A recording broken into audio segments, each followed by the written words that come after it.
ஐப்பசியில் ஓணம் அவிட்டம் சதயம் இவை ஒப்பிலவானார்கள் உலகத்தீர் எப்புவியும் பேசு புகழ் பொய்கையார்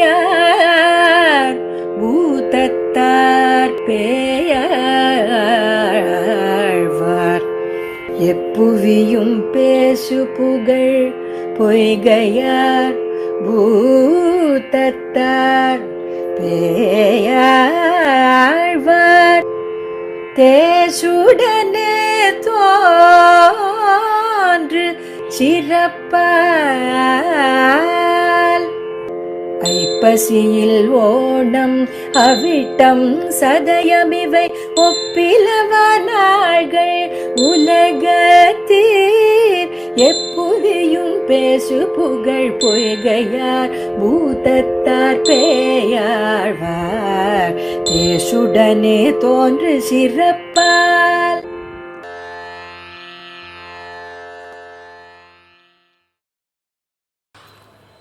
ஆழ்வார்கள் வாழி அருளிச் செயல் வாழி தாழ்வாதுவில் குறவர்தாம் வாழி ஏழ்வாரும் உய்ய அவர்கள் உரைத்த அவைகள் தாம் வாழி செய்யமறை தன்னுடனே சேர்ந்து.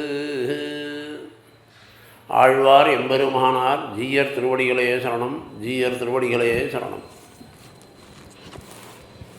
துலாயாம் ஸ்ராவணே ஜாதம் காஞ்சியாம் காஞ்சனவாரிஜாத் துவாபரே பாஞ்சசன்யாம்சம் சரோ யோகி நமாஸ்ரயே.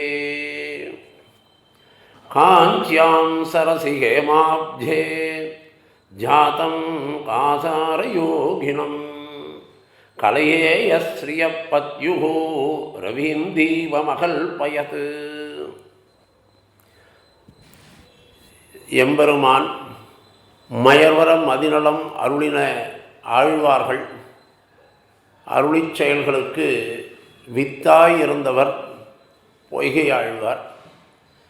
பொய்கை ஆழ்வார்தான் முதல் ஆழ்வார். நம்ம சம்பிரதாயத்தில் திராவிட வேதத்திற்கு வித்திட்டவர். அந்த ஆழ்வார் முக்தி தரும் நகரேழில் முக்கியமாம் கச்சிதன்னில் என்று சொல்லும்படியாக இருக்கக்கூடிய, விசேஷமாக தேவாதி தேவனாக இருக்கக்கூடிய தேவராஜன் எழுந்தருளி இருக்கக்கூடிய இடத்திலே பிரம்மன் அஸ்வமேத யாகம் செய்த இடமாகிற சத்தியவிரத க்ஷேத்திரம், அங்கே சொன்ன வண்ணம் செய்த பெருமாள் என்று சொல்லும்படியாக இருக்கக்கூடிய யதோத்காரி சந்நிதியில் பொத்தாமரை பொய்கையில் பதும மலரில் அந்த வனசமலர் கருவதனில் வந்தமைந்தான் அவருக்கு வாழ்த்திருநாமம். தாமரை பூவிலே பரஞ்சோதியான பத்மநாபனின் பஞ்சாயுதங்களில் அம்சமாக, அப்படியே நித்தியசூரிகள்னு சொல்ல முடியாது, ஆழ்வார்கள் எல்லாரும் அவதாரங்களிலே ஒவ்வொருவரும் ஒவ்வொரு அம்சம் போன்று இருப்பார்கள். நம்பிள்ளை திருவிருத்த வியாக்கியானத்தில் அவதாரிக்கிலேயே சொல்லிவிடுவார், இவா எல்லாரும் நித்தியசூரிகள் கிடையாது, ஆழ்வார்கள்லாம் நித்தியசூரிகள்னு சொல்லிட்டா சம்பிரதாயத்தில் இதுவாயிடும். ஏன்னா மாறி மாறி பல பிறப்பும் பிறந்து ஜன்ம பரம்பரைகளிலே தோல் மாறின்னு சொல்லியிருக்கார் நம்மாழ்வாருக்கு. அப்படி இருக்கும் பொழுது இன்னார் இந்த அம்சம் போன்று இருக்கிறார்கள்னு சொல்ல முடியுமே தவிர அவர்களே இவர்கள்னு சொல்ல முடியாதுன்றார். அதனால் அதை மனசில் வச்சுட்டோமானால் பாஞ்சசன்யம்ன்ற சங்குனுடைய அம்சம் போன்று, சங்கு தானே முதல்ல ஊதப்படுகிறது, சங்கு ஊதி எல்லாருக்கும் தெரியப்படுத்துகிறார் போல இந்த திராவிட வேதமாகிற சங்கை ஊதும்படியான ஒரு அம்சமாக பொய்கை ஆழ்வார் அவதாரம். அதுவும் ஐப்பசி மாதத்தில் திருவோண நட்சத்திரத்தில் எம்பெருமானுடைய கிருபையினாலே அயோனிஜராக ஒரு தாமரை புஷ்பத்திலே பிறந்தவர். இவர்கள்லாம் இவர்களுக்கு அம்மா அப்பா பெற்றோர்கள்னு யாரும் கிடையாது. முதலாழ்வார்கள் 3 பேருமே இப்படி அயோனிஜர்கள்னு சொல்லுவார். யாருக்கும் பிறக்காமல் எம்பெருமானுடைய சங்கல்பத்தாலே அவர்கள் எல்லோரும் ஒவ்வொரு புஷ்பத்திலே பிறந்தவர். பூதத்தாழ்வார் குறுக்கத்தி மலரிலே அவதரித்தவர். பேயாழ்வார் அல்லிமலரிலே அவதாரம் பண்ணினவர். ஆக முதலாழ்வார்கள்னு சொல்லப்பட்ட முதல் ஆழ்வார்கள்னால் 3 பேரையும் சேர்த்தே சொல்கிறது நம்ம சம்பிரதாய வழக்கம். ஏன்னா இப்போல்லாம் சமீப காலங்களில் கம்பெனியெல்லாம் ஆரம்பிக்கிறான்னாக்கா அதுக்கு முதல் போடுதல்னு தமிழில் சொல்லுவாள். இந்த முதல் போடுறவா ஈக்விட்டி ஷேர்ஸ்னு வச்சுட்டு அவள் முதல்ல ஆரம்பிக்கும் பொழுது ஆளுக்கு 100 ஷேர் போட்டுக்கிறேன்பா. அதுபோல் முதல் போட்டவா இவங்க முதலாழ்வார்கள் 3 பேரும். இந்த திராவிட வேதத்துக்கு முதல் போட்டு ஆளுக்கு 100 தான் பாசுரங்கள். அதை போட்டு அபிவிருத்தி பண்ணியிருக்கா 4000. அதுக்கு முதல்ல வித்திட்டவர் இவர் தான். எப்படி பூமியை சிருஷ்டிப்பதற்காக நம்ம சிருஷ்டி பண்ணும் பொழுது நாபிக்கமலத்திலிருந்து பிரம்மனை எம்பெருமான் சிருஷ்டித்தானோ, அதுபோல் இந்த திராவிட வேதத்தை சிருஷ்டிப்பதற்காக அதே நாபிக்கமலமாக இருக்கக்கூடிய பங்கையப்பூ தாமரை பூவிலே அவதாரம் பண்ணும்படியாக இந்த ஆழ்வாரை தோற்றுவித்தான் தான் சொல்கிறார். ஆவிர்பூதம் மகாத்மனா என்று சொல்லும்படியாக மகாத்மாக்களை பகவான் தோற்றுவிக்கிறான். இவர் பிறந்தார்னு சொல்ல முடியாது. அப்பேற்பட்ட பண்டை நான்மறைகளை எல்லாம் அவனுக்கு உபதேசித்தாற் போலே, பிரம்மனுக்கு உபதேசித்தாற் போலே இவ்வாழ்வாரையும் தாமரை பூவிலை அவதரிப்பித்து தமிழ் வேதங்களை, புது மறையாக இருக்கக்கூடிய தமிழ் வேதம், தமிழில் நம்ம எல்லாரும் அனுபவிக்கிறதுக்கு மூல காரணமே இந்த ஆழ்வார் தான். அதனால் இவர் மூலமாக அவத்தை அவதரிப்பித்து அருளுகிறான். அப்பேற்பட்ட எம்பெருமான் இவருக்கு பொய்கை ஆழ்வார், பொய்கையிலே தோன்றியதனால பொய்கை ஆழ்வார்னு பெயர். இந்த ஆழ்வாரை கொண்டாடக்கூடியவர்கள் நம்மாழ்வாரும் திருமங்கை ஆழ்வாரும் முதலாழ்வார்கள் அற்புதமாக கொண்டாடுறார். அவர் 2 இடங்கள்லையும் அனுபவிக்கும் பொழுது செந்தமிழ் பாடுவார் தாம் வணங்கும்னு திருமங்கை ஆழ்வார் சொல்கிறார். இங்கவி பாடும் பரமகவிகளால் தன் கவிதான் தன்னை பாடுவியாதுன்னு திருவாய்மொழியில் நம்மாழ்வார் சொல்கிறார். இன்கவி பாடும் பரமகவின்றார். அதுக்கும் மேலாக செஞ்சொற்கவிகாள் அப்படின்னு இன்னொரு இடமும் கொடுக்குறார். செஞ்சொற்கவிகாள்னு சொல்லக்கூடியது முதலாழ்வார்கள் 3 பேர். அந்த செம்மையான சொற்களில், ஆர்ஜவம் மிக்க சொற்களில் கவி பாடக்கூடிய திறமை படைத்தவர்கள் முதலாழ்வார்கள். அவள் பாடும் பொழுது அவளுக்கு செந்தமிழ் பாடுவார்னு இவரும் சொல்லும்படியாக திருமங்கை ஆழ்வாரும் அட்டவயகலத்துக்கு போகும்பொழுது செந்தமிழ் பாடுவார் தாம் வணங்கும் தேவர் இவர்கள் தெரிவிக்க மாட்டேன்றார். அப்பேற்பட்ட செந்தமிழிலே பாடும்படியான வல்லமை பெற்றவர்கள் இந்த முதலாழ்வார்கள். அதிலும் இந்த முதலாழ்வார்கள் மூவரிலும் இவர்தான் முதல்வராக ஐப்பசி திருவோணம், ஐப்பசி அவிட்டத்தில் புதத்தாழ்வார், ஐப்பசி சதயத்தில் பேயாழ்வார் 3 பேருமே தாங்கள் பிறந்ததிலிருந்து ஒரு இடமா இருக்க மாட்டார். ஓரிடத்தை அல்ல எல்லை இல்லை என்பர் ஆதலால் அப்படின்னு ஒரு இடமா வாழாமல் யோகிகளாக ஓடித்திரியும் யோகிகள் போல வாழ்ந்தவர்கள். ஒரு நாள் இரவு ஒரு ஊரில் தங்கிட்டானா அடுத்த நாள் அங்கே தங்கக்கூடாது. ஏன்னா சுகம் வந்துடும். நமக்கு ஒரு இடத்துல ஒரு சுகத்தை பார்த்துட்டோமானால் அந்த சுகமானது நம்மளை திரும்பவும் இழுக்கும். அந்த இடத்துல அது சுகமாக இருக்கக்கூடிய எம்பெருமானை பார்க்கணும், சுகமாக பிரம்மத்தை பார்க்கணும். சுகபிரம்ம மகரிஷியை போல இருந்தோமானால் அது நல்லது.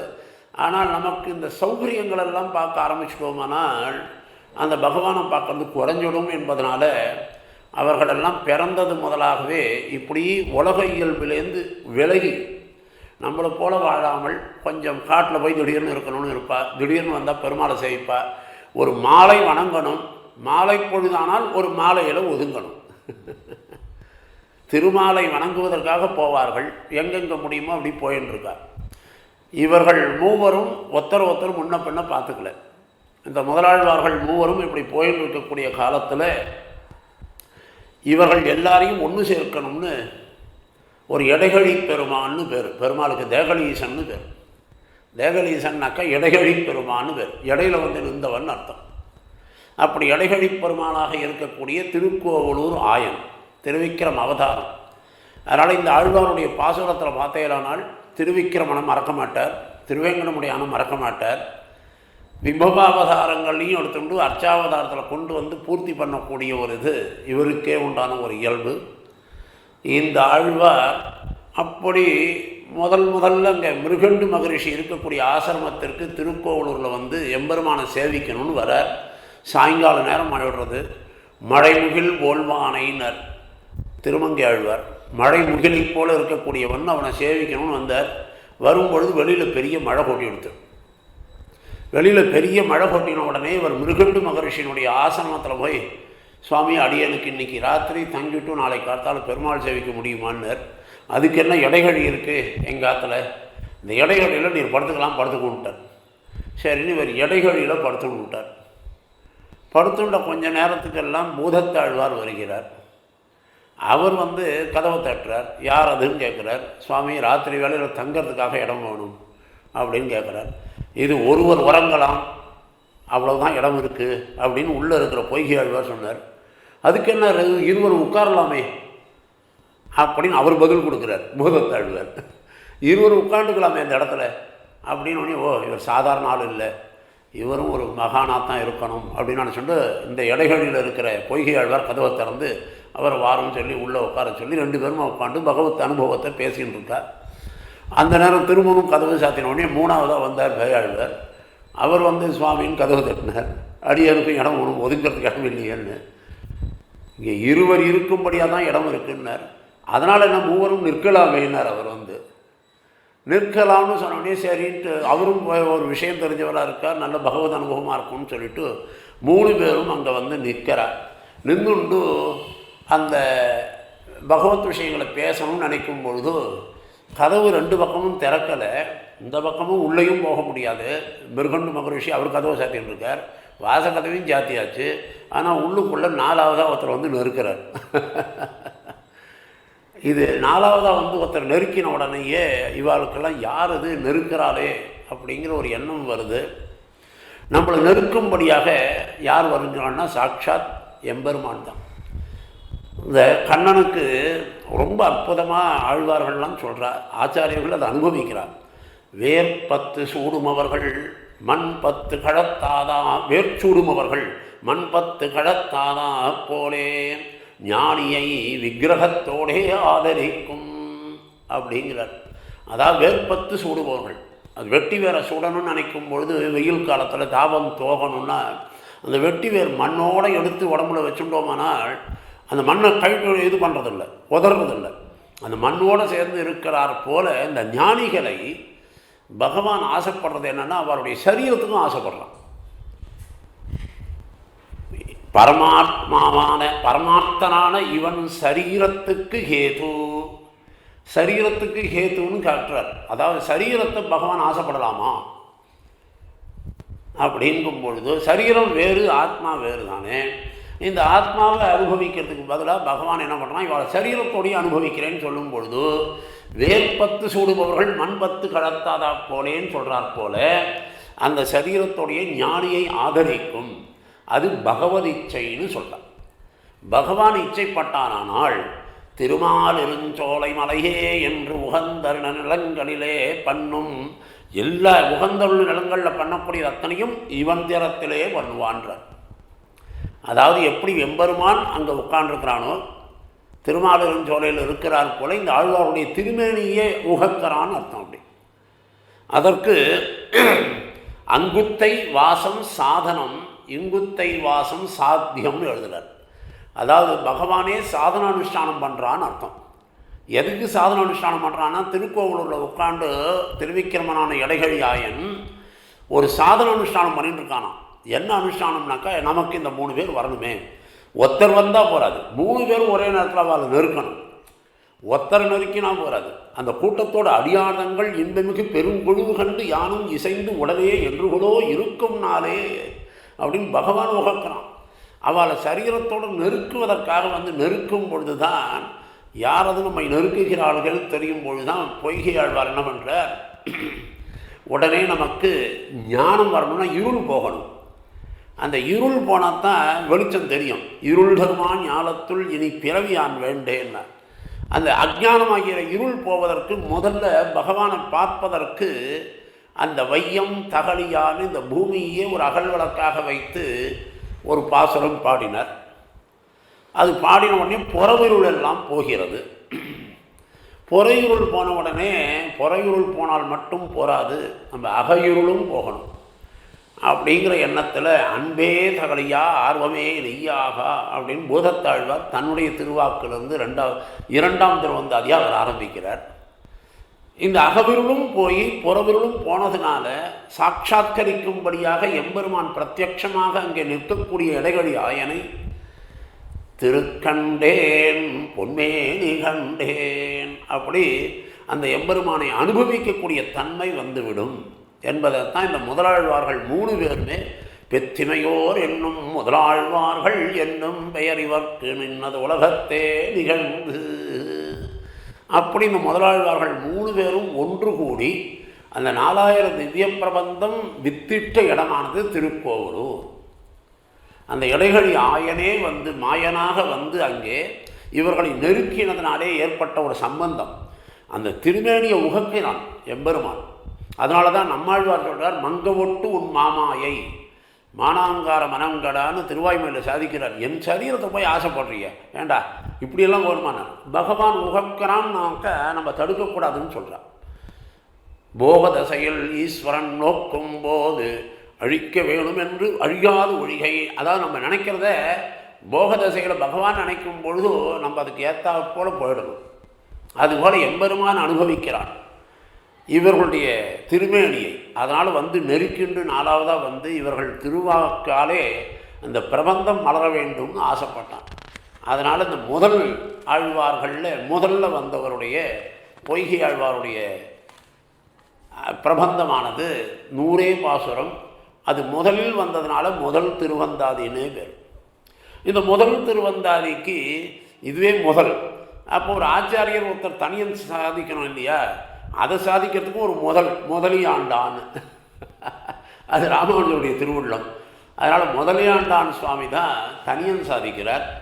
கைதை சேர் பூம்பொழில் சூழ் கச்சி நகர் வந்துதித்தார் பொய்கை பிரான் கவிஞர் ஓரேறு வையத்து அடியவர்கள் வாழ வரும் தமிழ் நூத்தந்தாதி படிவிளங்கச் செய்தான் பரிந்து. கைதை அப்படின்னா தாழைகள்னு அர்த்தம். கத்தாழை நிறைய வளையும். அது எங்கெல்லாம் ஜலசமிருத்தி இருக்கோ அங்கெல்லாம் வரும். கொக்கலர் தடந்தாழை வேலி திருக்குறுகூர் அதனுள்னு ஆழ்வார் பாடுறார். அதுபோல் இருக்கக்கூடிய எங்கெல்லாம் தாழைன்றது ஜலசமிருத்தி அதிகம் இருக்கோ அந்த இடத்துல நெருங்கி இருக்கக்கூடியதாக இருக்கக்கூடிய அழகிய சோலைகளாலே பூம்பொழில் சோலைகளாலே சூழப்பட்ட கச்சி நகர் காஞ்சிபுரத்திலே வந்து உதித்தனர். திரு அவதரித்த இவர் பிறந்தார்னு சொல்லலை, அப்படி ஆவிர்பூதம் மகாத்மனகான்னு சொல்லும்படியாக பொய்கை பிரான் அப்படின்னு பேர் சாதிக்கிறார். பொய்கை ஆழ்வார் ஆனால் பிரான்னு சொல்கிறார். ஏன்னா பிரான்னாலே உபகாரகன்னு அர்த்தம். இந்த திராவிட வேதத்துக்கு மட்டும் உபகாரகர் இல்லை, நல்ல பகவத் சேஷத்துவ ஞானிகளாக இருக்கக்கூடிய ஸ்ரீ வைஷ்ணவர்கள் அத்தனை பேருக்கும் உபகாரம் பண்ணினவர் பொய்கை ஆழ்வார். அதனால் பொய்கை பிரான் கவிஞர் ஓரேது அப்படின்னு சாதிக்கிறார். கைதை சேர் பூம்பொழில் சூழ்னு சொல்லும் பொழுது கண்டல் வேலி மங்கை வேந்தன்னு இன்னொரு இடத்துல திருமங்கையாழ்வார் சொல்லுவார். கண்டல்னாலும் தாழைன்னு அர்த்தம். அதுக்கு தாழை கண்ணாம்பல் தடம்பெறும் பொய்கைவாய் வாழு முதலை வலைப்பட்டு வாதி பொண்ணு பெரியாழ்வார் சொல்லுகிறார் போல அங்கெல்லாம் இருக்கக்கூடிய தாழைகள்ன்றது நீர்நிலங்களிலே தான் தாழை செழிக்கும். அதுபோல் காஞ்சி மாநகரத்தில் கச்சி மாநகரிலே நீர் வளம் மிகுந்து இருக்கும். ஏன்னா அதனால தான் தீர்த்த கிணறு எங்கே தானே இருக்குது, சாலை கிணறு. எம்பெருமானார் தீர்த்தமே கொண்டு வந்தார். அவர் முக்தி மழை பொழியும் முகில் மன்னராக இருக்கிறவர். அதுக்கு மேலே வேறு என்ன போகணும்? அப்பேற்பட்ட இடங்களுக்கு நீர்வளத்தில் ஒரு குறையும் இல்லை. அப்பேற்பட்ட எம்பெருமான் பொன்வயிற்றில் பூவே போல்வான்னு சொல்லும்படியான பொத்தாமரை பூவிலே ஐப்பசி மாத திருவோண திருநாளிலே அவதரித்தவர். சூரியனுடைய உதயம் போன்று இவருடைய உதயம். வருத்தும் புறவிருள் மாத்தா என் பொய்கை பிரான் மறையின் குருத்தின் பொருளையும் செந்தமிழ் தன்னையும் கூட்டி ஒன்னத்திரி தன்னெறித்த திருவிளக்கை தன் திருவுள்ளத்தே அப்படின்னு அமுதனார் 100ஆம் சாதிக்கிறார். அப்போ என்ன செய்கிறார்? திரிக்கிறார்ன்றார். சில பேருக்கு திரிக்கிறது திரித்து பேசுறது பழக்கம்பா. நம்ம சம்பிரதாயத்தில் அப்படி திரிக்கிறத சொல்லலை. இங்கே எதை திரிக்கிறான்னா செந்தமிழையும் வடமொழி வேதத்தையும் சேர்த்து திரித்து மணிப்பிரவாத நடைகளில் அழகாக விளக்கேற்றினவர் இவர் தான் முதல்ல. திரித்து சொல்கிறதுன்றது இல்லை, திரித்தாலும் இது விரித்து சொல்ல வேண்டிய அர்த்தத்தை திரித்து சுருக்கி நமக்காக ரொம்ப நீட்டி 1000 பாசனங்கள் நம்மாழ்வார் மாதிரி பாடாமலும் ரொம்ப ரத்ன சுருக்கமாக திருப்பலாண்டு போலையும் அமலநாதிபரான் போலையும் இல்லாமல் சரியாக 100ஆகவும் 100க்கு 100 மார்க் வாங்கக்கூடிய அளவிற்கும் அதிலேயும் அந்தாதியாகவும் ஒவ்வொரு பாசுரத்தினுடைய முடிவில் இருக்கக்கூடிய சொல்லை அடுத்த பாசுரத்தில் எடுத்துகிட்டு போகக்கூடிய ஒரு பாங்கு அது ஞானிகளான அவர்களுக்கே உண்டு, நமக்கெல்லாம் வராது. அது அப்பேற்பட்ட ஒரு இதுவாக பெருகும்படியாக பொய்கை பிரான், பொய்கையிலே அவதரிக்கையினாலே பொய்கை ஆழ்வார்ன்ற பெயரோடு இருக்கக்கூடியவள் அவர். அப்பேற்பட்டவர் தீர்த்தகரனாமின் திரிந்துன்னு தீர்த்தக்காரராக இருங்கோள்னு சொல்கிறார் போல தீர்த்தங்களையும் பரிசுத்தமாக்கக்கூடியவன், பெருமாளுக்கே தீர்த்தன்னு பேர். அப்பேற்பட்ட தீர்த்தமாக்கக்கூடிய திரிமுவராக இருக்கக்கூடிய கவிஞர் ஓரேறு. கவிஞர் ஓரேறுனா ஏறு அப்படின்னா ஒரு காளைன்னு நன்னா தெரியும். கவிஞர்களுக்குள்ளேயே போர் ஏறு, ஒரு ஜல்லிக்கட்டு காளைன்னு இப்போ சொல்லிக்கிறா இல்லையா, அதுபோல் வீரம் மிகுந்தவராக இருக்கக்கூடிய கவிஞர் அப்படின்னு இவருக்கு தலைவர்னு பேர் வைக்கிறார். கவிஞர்களுடைய தலைவர்னு முதலாழ்வார்களுக்குள்ளே இவர் தான் முதல்வராக இருந்ததுனால இவருக்கு கவிஞர் ஓரேறு. அப்படி உலகம் படைத்தான் கவின்னு சொல்லும்படியான நம்மாழ்வாரே பாராட்டும்படியான கவிஞர். உலகம் படைத்தான் கவியாயின்னு இருக்குன்னு நம்மாழ்வார் சொல்கிறார். எனக்கு நிகர் யாருமே இல்லைன்னு நம்மாழ்வார் அடிச்சுக்கிறார். ஒரு இடத்துல சொல்லிக்கிறார், எனக்கு யாவர் நிகர் அகழ்வானத்தே, இந்த லோகத்தில் ஒரு பையன் எனக்கு ஈக்குவல் கிடையாதுன்னு சொல்லக்கூடியவர் கூட இன்கவி பாடும் பரமகவி என்றும் செஞ்சொக்கவிகால் என்றும் சொல்லும்படியாக இருக்கக்கூடிய முதல்வர். இப்படிப்பட்ட பெருமையை உடையவராக இருக்கக்கூடியவர் கவிஞர் ஓரேறு. வையத்து அடியவர்கள் வாழ அப்படின்னா வையத்தேவர்கள்னு பேர், நமக்கெல்லாம் தேவர்னு பேர், நிலத்தேவர்னு பேர். இதை வேற வையத்தேவரரா ஸ்ரீவரமங்கல நகர் கைதொட விருந்தாய் அது நானும் கண்டேனேன்னு வானமாவளியில் சொல்லும் பொழுது அதுக்காகவே ஒருத்தர் அந்த ஊர் தேவமார் ஒருத்தர் வையத்தேவர்னு என் பேர் தான் வச்சுருக்கார் ஆழ்வார். அப்படி சொல்லும்படியாக வையத்தேவர் அப்படி சொல்லும்படியாக நிலத்தேவர்களாக இருக்கக்கூடிய நமக்கெல்லாம் ஒரு வாழ்வு கொடுப்பதற்காக நம்மளையும் ஒரு தேவர்னு சொல்லும்படியாக வையத்து அடியவர்கள் ஸ்ரீ வைஷ்ணவர்கள் பரம விலட்சணமான சேஷத்துவ செல்வத்தை உடையவர்களாக இருக்கக்கூடிய நமக்கு நின் தாளினை கீழ் வாழ்ச்சி அப்படின்னு பெருமாள் திருவடி கீழ் வாழக்கூடிய தகுதியை உடையவர்கள் அவர்கள்தான் வையத்து அடியவர்கள். அப்பேற்பட்ட ஆர்ட் ஆஃப் லிவிங்னா இதுதான், வேற எங்கேயும் 1000 ரூபாய் கொடுத்து கற்றுக்க வேண்டிய அவசியமே கிடையாது. ஆர்ட் ஆஃப் லிவிங்னா என்ன, பெருமாளுடைய திருவடி கீழ் வாழது, வாழும் வகைன்னு பேயாழ்வார் பேர் வச்சிருக்கார் அதுக்கு. இவரெல்லாம் ஏதோ வாழும் கலைன்னு இப்போ சொல்லிக்கிறார், வாழும் வகைன்னு சொன்னார். வாழும் வகையறிந்தேன் மைபோல் நெடுவரைவாய் தாழும் அருவி போல் தார்கடப்ப சூழும் திருமாமணிவண்ணன் செங்கன்மாள் எங்கள் பெருமான் அடிசேரப்பெத்துனர் பேயாழ்வார் தமிழ் தலைவர். அதனால் அவருக்கு தமிழ் தலைவர், இவர் கவிஞர் ஓரேறு. ஆக இப்பேற்பட்டவர் சொல்லும்போது அவர் ஞானத்தமிழன் பெருந்தமிழன் அவருக்கு பேர். முதலாழ்வார்கள் 3 பேரும் எவ்வளவு அற்புதமான பேர்கள் வருங்க, கவிஞர் ஓரேறு, பெருந்தமிழன், தமிழ் தலைவன்.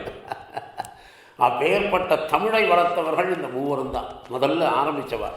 அதனால் நின் தாளினை கீழ் வாழ்ச்சின்னு சொல்லும்படியாக யாரெல்லாம் இந்த எம்பெருமானிடத்தில் அனுபவிக்கணும்னு ஆசைப்படுறாளோ அவர்களுக்கெல்லாம் அடியவர்கள் வாழ அருந்தமிழ் நூத்தந்தாதி, அருமையான அரிய அர்த்தங்களை கொண்ட வேதத்தினுடைய சொற்பொருட்களை எல்லாம் எடுத்து தொகுத்து உரைத்த அருந்தமிழ் நூத்து அந்தாதி. நூத்தார் நூற்றுகிறது நோக்கிறதுன்னு ஒரு அர்த்தம் உண்டு, 100 அப்படின்னு ஒரு 100ஐயும் குறிக்கிறது. அப்படி அருந்தமிழ் 100 அந்தாதி, 100க்கான 100 பாசனங்களில் பாடக்கூடிய அந்தாதியாக. அதுக்கு மேலே வரும் தமிழ்னர், இது வேதனை வரப்போகிறது எல்லாருக்கும் தமிழ். தமிழில் திராவிட வேதம் வருதே இவர் மூலமாக தான், அதனால தான் வரும் தமிழ் நூத்தந்தாதி. அப்படி தமிழை வரும்படியாக பண்ணினவர், வரும்படியாக பண்ணினவர், தமிழை வரும்படியாக பண்ணினவர், வரும்படியாய் தமிழை வளர்த்தவர்.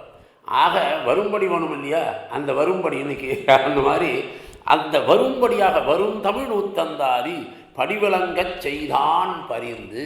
அப்படி அடிவர்கள் எல்லோரும் வாழும்படியாக படிவிளங்க எம்பெருமானை பற்றின ஞானம் வழங்கும்படியாக, படின்னு பூமியிலேன்னு சொல்லலாம், படினா பூமியை விளங்கச் செய்யும்படியாக, பூமியை பிரகாசிக்கும்படியாக அந்த தமிழ் வேதத்தை கொடுத்தான். படி என்று பகவானுடைய திருமேனியை அப்படி இப்படின்னு நம்ம தெரியாமல் தவித்தவர்களுக்கு இப்படி காணுங்கள் என்று சொல்லும்படியாக அந்த தமிழை காட்டி கொடுத்தார். படி வழங்கச் செய்தான். எம்பெருமான் இடத்துல படியாய் கடந்து உன் பவளவாய் காண்பேனே என்னுமா போலே அந்த படி வழங்கச் செய்தான். எம்பெருமானுடைய திருவடியை படி, பணிவாய் படி, உருப்படியாகணும்னா பெருமாளை பற்றி படி அப்படின்னு அர்த்தமாக ரொம்ப அற்புதமாக தனியனை சாதித்தார். இவர் ஸ்ரீயப்பதியாய் அவாப்த சமஸ்த காமனாய் கல்யாண குணாத்மகனான சர்வேஸ்வரன். நித்திய விபூதியில் நித்திய அசங்குதிய ஞானரான நித்திய சுவரிகளோடு எம்பெருமானுக்கு நித்திய கைங்கரியம் பண்ணுறவா நிறைய பேர் இருக்கா. திரிபாத் விபூதியிலே பரிபூர்ண அனுபவம் நடவா நிற்கா. அங்கே எப்போவுமே நடந்துருப்பான். ஏதத் சாமகாயன் நாஸ்தே ஹா ஊ ஹா ஊ அப்படின்னு அங்கே எல்லாம் பண்ணிட்டு இருக்கா. இருந்தால் கூட இந்த சம்சாரிகள்லாம் நம்ம குழந்தைகளாக இருக்கிறது, இந்த ஜீவாத்மாக்கள்லாம் இன்னும் வந்து சேரலையே அப்படிங்கிற ஒரு எண்ணத்தினால இவர்களையெல்லாம் திருத்தி பணிகொள்ளணுமே அப்படிங்கிறதுக்காகத்தான் நமக்குள்ளேயே சஜாதியனாக இருக்கக்கூடிய தானே அவதாரம் பண்ணாலும் யாரும் நம்ப மாட்டேங்கிறார். அதனால் கலிகாலத்திற்கு தகுந்தாற்போல் இருக்கணும்னு துவாபர யுகம் முடிகிற வேலையில் இவர் அவதாரம். துவாபர யுகம் முடிகிற நாட்கள் இந்த ஆழ்வார்கள்லாம் கலியுகத்தில் பிறக்கலை. இந்த முதலாழ்வார்கள் நம்மாழ்வார் வந்து தான் கலி பிறந்து 45வது நாள். அதுக்கு முன்னாடி பிறந்த 4 ஆழ்வார்களும் துவாபர யுகத்திலேயே அவதாரம் பண்ணுவாள். அதையும் நல்லா தெரிஞ்சுக்கணும். அதனால் இந்த கலியும் கெடும்படியாக இருக்கணுன்றதுக்காகத்தான் இவர்களை அவதாரம் பண்ண வைத்து இவர்கள் மூலமாக முதல்வன் இவரை பெருமாளே தேர்ந்தெடுத்து முதலாழ்வார்களில் இவரையும் இவருடைய பகவானுடைய நிர்கேதுக கிருபா கடாட்சத்தினால மயர்வர பதிலத்தினாலே இன்கவி பாடும் பரமகவியாக வந்து இந்த பர வியூக விபவ அந்தர்யாமி அர்ச்சை என்ற 5 நிலைகளையும் ஒரே நேரத்தில் பார்க்கக்கூடியவா. இவாளுக்கு அந்தளவுக்கு ஒரு சாட்சாத்கரிக்கக்கூடிய தன்மை உண்டு. அப்பேற்பட்ட உடையவர்களாக இருக்கக்கூடிய இவர்கள் 6 வந்து என்ன ஆகும்னா பெருசாக கரை பெருகி ஓடும் பொழுது எங்கும் ஓடினாலும் பல இடங்கள் அப்படியே ஓடிட்டு இருந்தால் கூட நீருக்கு ஒரே வழி தான் நோக்கு. அது கீழே எங்கெங்கெல்லாம் வாய்ப்பு கிடைக்குமோ அங்கே போயிடும். அதுபோல் விபவங்களில் திருவுலகளந்தருடைய திருவிக்கிரமன் சன்னதியில் தானே இவா சந்திச்சுட்டார். 4000க்கு வித்திட்ட இடமே திருக்கோவலூர். அங்கிருந்து அனுபவித்து திருவேங்கடமுடியான இடத்துல ஈடுபட்டு பகவத் அனுபவத்தினாலே மற்ற விஷயங்களில் ஈடுபடக்கூடிய சம்சாரிகளோடு உறவே இல்லாதபடிக்கு இவர்கள் ஒரு காட்டில் போய் ஒரு குடிசையை அமைச்சுட்டு அங்கேயும் வாழணுன்ற எண்ணம் இல்லாமல் எங்கு எது கிடைக்கிறதோ அதை சாப்பிட்டு போயிட்டே இருப்பார். அப்படி பகவத் அனுபவத்தில் ஓடித்திரியும் யோகிகள். அப்படி யோகிகளாக இருக்கக்கூடிய முதலாழ்வார்கள் இவர்கள் மழைக்கு ஒதுங்கிதான் அங்கே இப்பேற்பட்ட அனுபவத்தை எம்பெருமான் ஆயன் காட்ட அப்பேற்பட்ட ஞானிகளாக இவருக்கு முதலாழ்வாருக்கு ஞானம் பிறந்ததுன்னு சொல்கிறார். அந்த இடத்துல பெருமாள் வந்து இவரை வையம் தகலின்னு பாடும்படியாக சொல்லி முதல் திருவந்தாதி அறிவித்ததுக்கு அர்த்தமே பரபக்தின்னு இதை காட்டுவார். பரநடத்தில் இருக்கக்கூடிய பக்திக்கு முதல் திருவந்தாதின்பார். பரநடத்தில் இருக்கக்கூடிய ஞானத்திற்கு 2ஆம் திருவந்தாதி. பரமபக்திக்கு வீடானது 3ஆம் திருவந்தாதின்பார். பரபக்தி, பரஜானம், பரமபக்தி இப்படி ஒரு நிர்வாகம் உண்டு. இன்னொரு இது ஞானம், பக்தி, சாட்சாத்காரம் பெரியவாச்சான்பள்ளை நிர்வாகம். ஞானத்திற்கு முதல் திருவந்தாதி, பக்திக்கு 2ஆம் திருவந்தாதி, சாட்சாத்காரத்துக்கு 3ஆம் திருவந்தாதின்னா 3ம் விரோதம் கிடையாது. இதுவும் அதுவும் ஒன்று தான். அந்த ஞானம்னு சொன்னது சேமுஷி பக்தி ரூபான்னு சொல்கிறார் இல்லையா. பக்தி ரூபமான ஞானமே ஞானம். அதனால் அந்த பக்தியானது பரபக்தியாக முதல் திருவந்தாதியில் பொய்கை ஆழ்வாருக்கு இருக்கிறது. அதனால் அது பரபக்தின்னு சொன்னாலும் சரி, ஞானம்னு சொன்னாலும் சரி, பரனுக்கே உரிய பக்தியாக வச்சுருக்கார் இல்லையா, அது தப்பு இல்லை. 2ஆம் திருவந்தாதிக்கு பொருளாக சொன்ன பக்தி அவர் பெரியவாச்சானமில்லை பக்தின்னா இவர் அப்பிள்ளைன்றவர் என்ன சொல்கிறார், பரஜானம்ன்றார். அப்படி பரஜானம்னு சொன்னால் முத்தின நிலை, அதுதான் பக்தி யோகம். சாதாரணமாக நம்ம நினைக்கிற பக்தியெல்லாம் கிடையாது. நமக்கெல்லாம் அந்தளவுக்கு முத்தாது. வாழ்க்கையில் நம்ம என்றைக்குமே ஒப்பனான கண்ணா நீ என்ன செஞ்சாலும் சரி என்னை திருத்த முடியாதுடா அப்படின்ற அளவுக்கு முத்தி போய் வேறு இடத்துல போயிடுவோம். ஆனால் இங்கே இருக்கக்கூடிய நிலை அவர்களுக்கு ஞானமானது பரபக்தி தலையெடுத்து அது பரமபக்தியாகவே 3 பேர் இடத்துலையும் இருக்கும். ஆனால் ஒவ்வொருத்தருக்கும் ஒன்று ஏற்றம் சொல்கிறதுனால இன்னொன்று இல்லையோன்னு நினைக்கக்கூடாது. இதில் என்னன்னாக்கா இப்போ மாசானாம் மார்கசீர்ஷோகம்னு கண்ணன் சொல்லிட்டான்னா மாதங்களில் நான் மார்கழியாக இருக்கிறேன்னா மிச்ச மாதத்தில் இல்லைன்னு அர்த்தம் இல்லை. அதில் எதெல்லாம் வசதியோ அது எனக்குன்னா அவன் கண்ணன். அதுபோல் ஒவ்வொரு ஆழ்வார்களிடத்தில் சில சீர்தூக்கி பார்க்கும் பொழுது அவர்களுடைய பாசுரங்கள் மூலமாக நாதமுனிகள் முதலானார் அனுபவிக்கும் பொழுது அந்த பூர்வாச்சாரியர்களுக்கே உண்டான ஞானத்தினால் அதை உணர்கிறார்கள். அதை அப்படித்தான் எடுத்துகிட்டு போனீங்க தவிர ஒன்று தான் இருக்குது ஒன்று இல்லைன்னு சொல்ல முடியாது. முதலாழ்வார்கள் 3 பேருக்குமே உண்டு. அதனால் முத்தின நிலை பக்தி யோகம். 3ஆம் திருவந்தாதிக்கு பொருளாக சொன்னது சாட்சாத்காரம்னு பேர், பெரியவாச்சாம்பளை சாதிக்கிறது. அந்த சாட்சாத்காரமானது பரஜானத்தினுடைய பரதிப்பத்தின ஞானத்திலே பழுத்த நிலை, ஒரு பழுத்த நிலையாக இருக்கிறது பரம பக்தின்னு பேர். அப்போ இந்த மாதிரி 3 விதமாக சொல்லப்பட்ட ரீதியில் பார்த்தாலும் ஞானபக்தி வைராக்கியமாக இருக்கக்கூடியது இந்த முதலாழ்வார்களிடத்தில் அதிகமே இருக்கும். அப்பேற்பட்ட இதில் பரபக்தியை கொண்டே வாழ்ந்தவர் இந்த முதலாழ்வார்னு நம்ம எடுத்துண்டு பொய்கை ஆழ்வாருடைய பாசனங்களில் அவள் அனுபவிக்கும் பொழுது 3 பிரபந்தமும் ஒரே இடத்துல தேகடீசன் சன்னதியில் அந்த இடத்துலையே ஆரம்பமாச்சு என்பதனால இதில் பொருள்கள் அனைவரும் அனுபவிக்கும்படியாக இந்த ஆழ்வார்களுடைய ஸ்ரீசக்திகளில் ஏற்ற மிகுந்த பரபக்தி, பரஜான, பரமபக்தி என்று சொல்லும்படியாக இருக்கக்கூடிய சீர்தூக்கி பார்த்தால் இதில் பல விசேஷ அர்த்தங்கள் புலப்படும். இதில் அடியேனுக்கு முதல் திருவந்தாதியில் வையம் தகலையால் ஆரம்பித்து வாயில் முடிக்கணும்னு இருக்கார். வையமேழும் கண்டால் பிள்ளை வாயுலேன்னு அன்றி உலகளவும் உண்டோ உன் வாயின்னு கடைசி 10வது பாசனம். அதனால் வையத்தில் ஆரம்பித்து வாயில் முடிக்கணும். வையமேழும் கண்டால் பிள்ளை வாயிலேன். 7 உலகத்தை பற்றியும் கண்டவர்கள் இவர் முதலாழ்வார்கள்.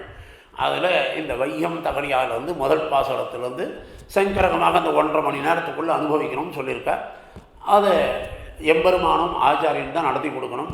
ஸ்ரீமத் பரமாம்சேத்தியான எதுகிரி எதிராஜிய சுவாமிகளுடைய திருவடி பலத்தாலே அடியன் ஆரம்பிக்கிறேன். வையம் தகலியா வார்கடலே நெய்யாக வெய்ய கதிரோன் விளக்காக செய்ய சுடராழியான் அடிக்கே சூட்டினேன் சொல்மாலை இடராழி நீங்குகவே என்று. வையம் தகழி, தகழின்றது அகல் விளக்கு. அதாவது உலகத்தை படைக்கிறது காரணபூதம் ஒருத்தன் இருக்கான், ஜெகத்காரணன் நாராயணன். அவருடைய காரிய வஸ்துக்கள் தான் இவையெல்லாம் அப்படிங்கிறத முதல்லையே ஆரம்பிக்கிறார். ஜெகத்காரண பூதன் யாருன்றத இதிலிருந்து இந்த முதலாழ்வார்கள் சொன்னதை வச்சுட்டு தான் பிற மதத்தவர்கள் எடுத்துட்டு போனதெல்லாம் அவளுடைய ஓல்டு டெஸ்டமெண்ட்னு ஒன்று அடியேன் ஒரு தடவை ஒரு டிவி தொலைக்காட்சியில் பேட்டியில் அதை சொன்னேன். இந்த வையம் தகலியா பாசகத்தினுடைய அர்த்தத்தையே வச்சு அவளுடைய இதில் ஒரு 1133 ஒரு அத்தியாயத்தில் அதை வச்சுட்டு இருக்கா. இந்த லைட், லெட் தேர் பி லைட்னு அந்த லைட்டெல்லாம் கொடுத்தவா இவா அந்த லைட்டான ஆழ்வார்கள் தான் முதல்ல கொடுத்துருக்கா. எலைட் பண்ணியிருக்கா நம்மளை எல்லாரையும். அது நல்லா தெரிஞ்சுக்கணும். வையம் தகலி அப்படின்னா பூமியை ஒரு அகல் வழக்காக வச்சுருக்காரு. ஏன்னா ஒரு நெய் விடணும்னா அதுக்கு ஒரு தொன்னை ஓணும் இல்லையா, தொன்னைக்கு நெய் ஆதாரமானு கேட்குறார் போல். அந்த வையம் தகலி வார்கடலை, அதை சூழ்ந்து இருக்கக்கூடிய வரிந்து கட்டி கொண்டு இருக்கக்கூடிய கடல். நல்லா யோசித்து பார்க்கலாம். இயற்கையெல்லாம் ரசிக்கணும். நம்ம போனால் இந்த சமுத்திரமானது அப்படியே காம்பீரியத்தோடு இருக்குது.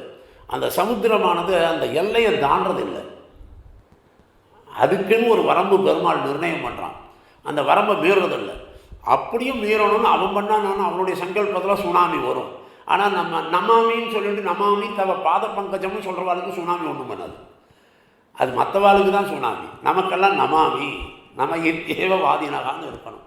அதனால் வார்கடலே நெய்யாக வெய்ய கதிரோன் விளக்காக, இந்த உலகத்துக்கெல்லாம் கிரணங்களுடைய சூரியன் அவனைத்தான் விளக்காக வச்சு செய்ய சுடராழியான். செய்யன்னா சிவந்தன்னு ஒரு அர்த்தம் உண்டு செய்ய அப்படிங்கிறதுக்கு.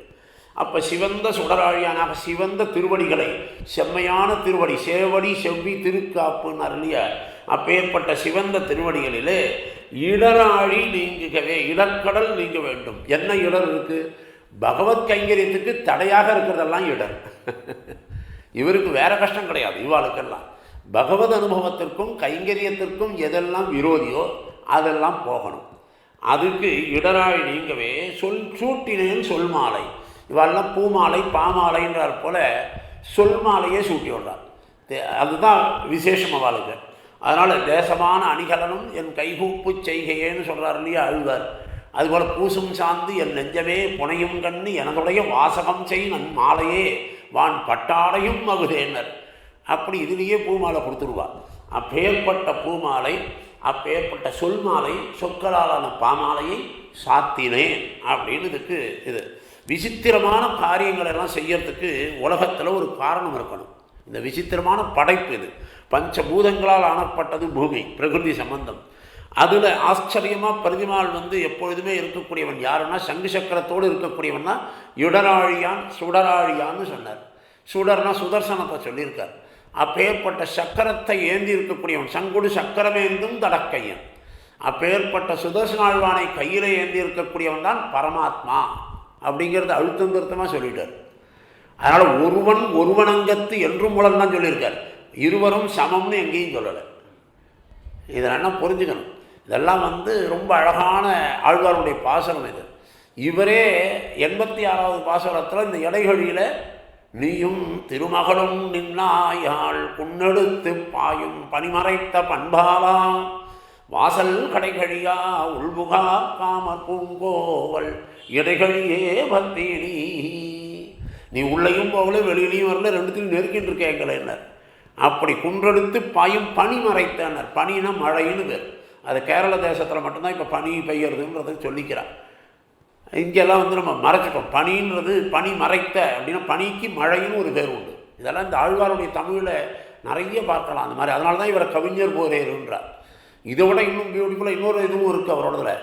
அரவமடல் வேடம் பாசனம் பார்த்தீங்கன்னா முதல் 2 அடியில் என்னென்ன வந்தது, அதுக்கு என்ன பண்ணினான்றதை பின் 2 அடியில் கொண்டு வருவார். இந்த மாதிரி வெண்பா அமைக்கிறதெல்லாம் சாத்தியமே கிடையாது லோகத்தில். அதெல்லாம் பெருமாள் மடதிறந்த வெள்ளமாக அவளுக்கு கொடுக்குறான். அப்படி அப்பேற்பட்ட சர்வசுவாமியாக இருக்கக்கூடிய சர்வேஸ்வரனுடைய திருவடியிலே தன்னுடைய சுரூபத்துக்கு தக்கப்படி வாயாலே அடிமை செய்ய பெற்றேன் அப்படின்னு பூமாலையை சூடுறேன்னு சொல்கிறார். வையம் தகலியா. ஏன்னா கடினத்தன்மைக்கு பூமி தான் ரொம்ப ஸ்ட்ராங்காக இருக்கக்கூடியது. 5 பூதங்களுடைய இதுவும் கலவையாக இருக்கிறதுனால அப்பேற்பட்ட கடினத்தன்மை உடைய இடத்துல வையம் தகலியா இதையே ஒரு அகல் விளக்காக வைத்து வார்கடலே நெய்யாக அந்த பூமியை சுற்றி இருக்கக்கூடிய சமுத்திரத்தையே அந்த ஜலங்களையே அதுதான் வரம்பு கட்டி வச்சுருக்கான் பெருமாள். இல்லைன்னா அது வரம்பு மீறிச்சுன்னா நம்ம எல்லோரும் மூழ்கிடுவோம். அது பிரளயம்னு அப்போ எல்லாம் வந்த உடனே அத்தனை பேரும் காணாமல் போயிடுவோம். அப்பேற்பட்ட கரை மீறாமல் இருக்கக்கூடிய இதை வார்கடல் சூழ்ந்த கடலை நெய்யாக வைத்து அதையே நெய்யாக அதில் சேர்க்கிறார். நதிக்கு கடலுக்கு பார்த்தேன்னாக்கா நதியினுடைய ஜலங்கள் அதில் சேர்றது. அதனால் ஜலசமுர்த்தின்னு சொல்ல முடியாது. சில சமயம் ஜலங்கள் நதிகள்லாம் வற்றி போயிடும். அதனால் அது கிடையாது. வருணம் தனியாக எங்கேருந்து கொடுக்க முடியாது. அதுவும் சமுதிரத்தில் தான் எடுக்கணும். ஆக அதுக்குன்னு ஒரு சமுர்த்தியான ஒரு தீர்த்தம் எப்பொழுதுமே இருந்துகிட்டே இருக்கும். அது வற்றாத கடல். அது அப்பேற்பட்ட சமுத்திரமாக இருக்கிறதுனால அது பூமியை காட்டிலும் உயர்ந்திருந்தாலும் பூமியை அழிக்கிறது இல்லை. பூமியை காட்டிலும் உயர்ந்ததாக இருந்தால் கூட அழிக்காது. நெய் விளக்கொலியை எப்படி வளர செய்யுமோ அதுபோல் இது சமுத்திரமானது நம்மளை சுற்றி வர இருந்து நம்மளை காப்பாற்றி வளர செய்யும்படியாக இருக்குது. ஏன்னா காப்பாரும் இல்லை கடல் வண்ணா. கடல் வண்ணன் தவிர வேறு யாரும் இல்லை காப்பதற்கு.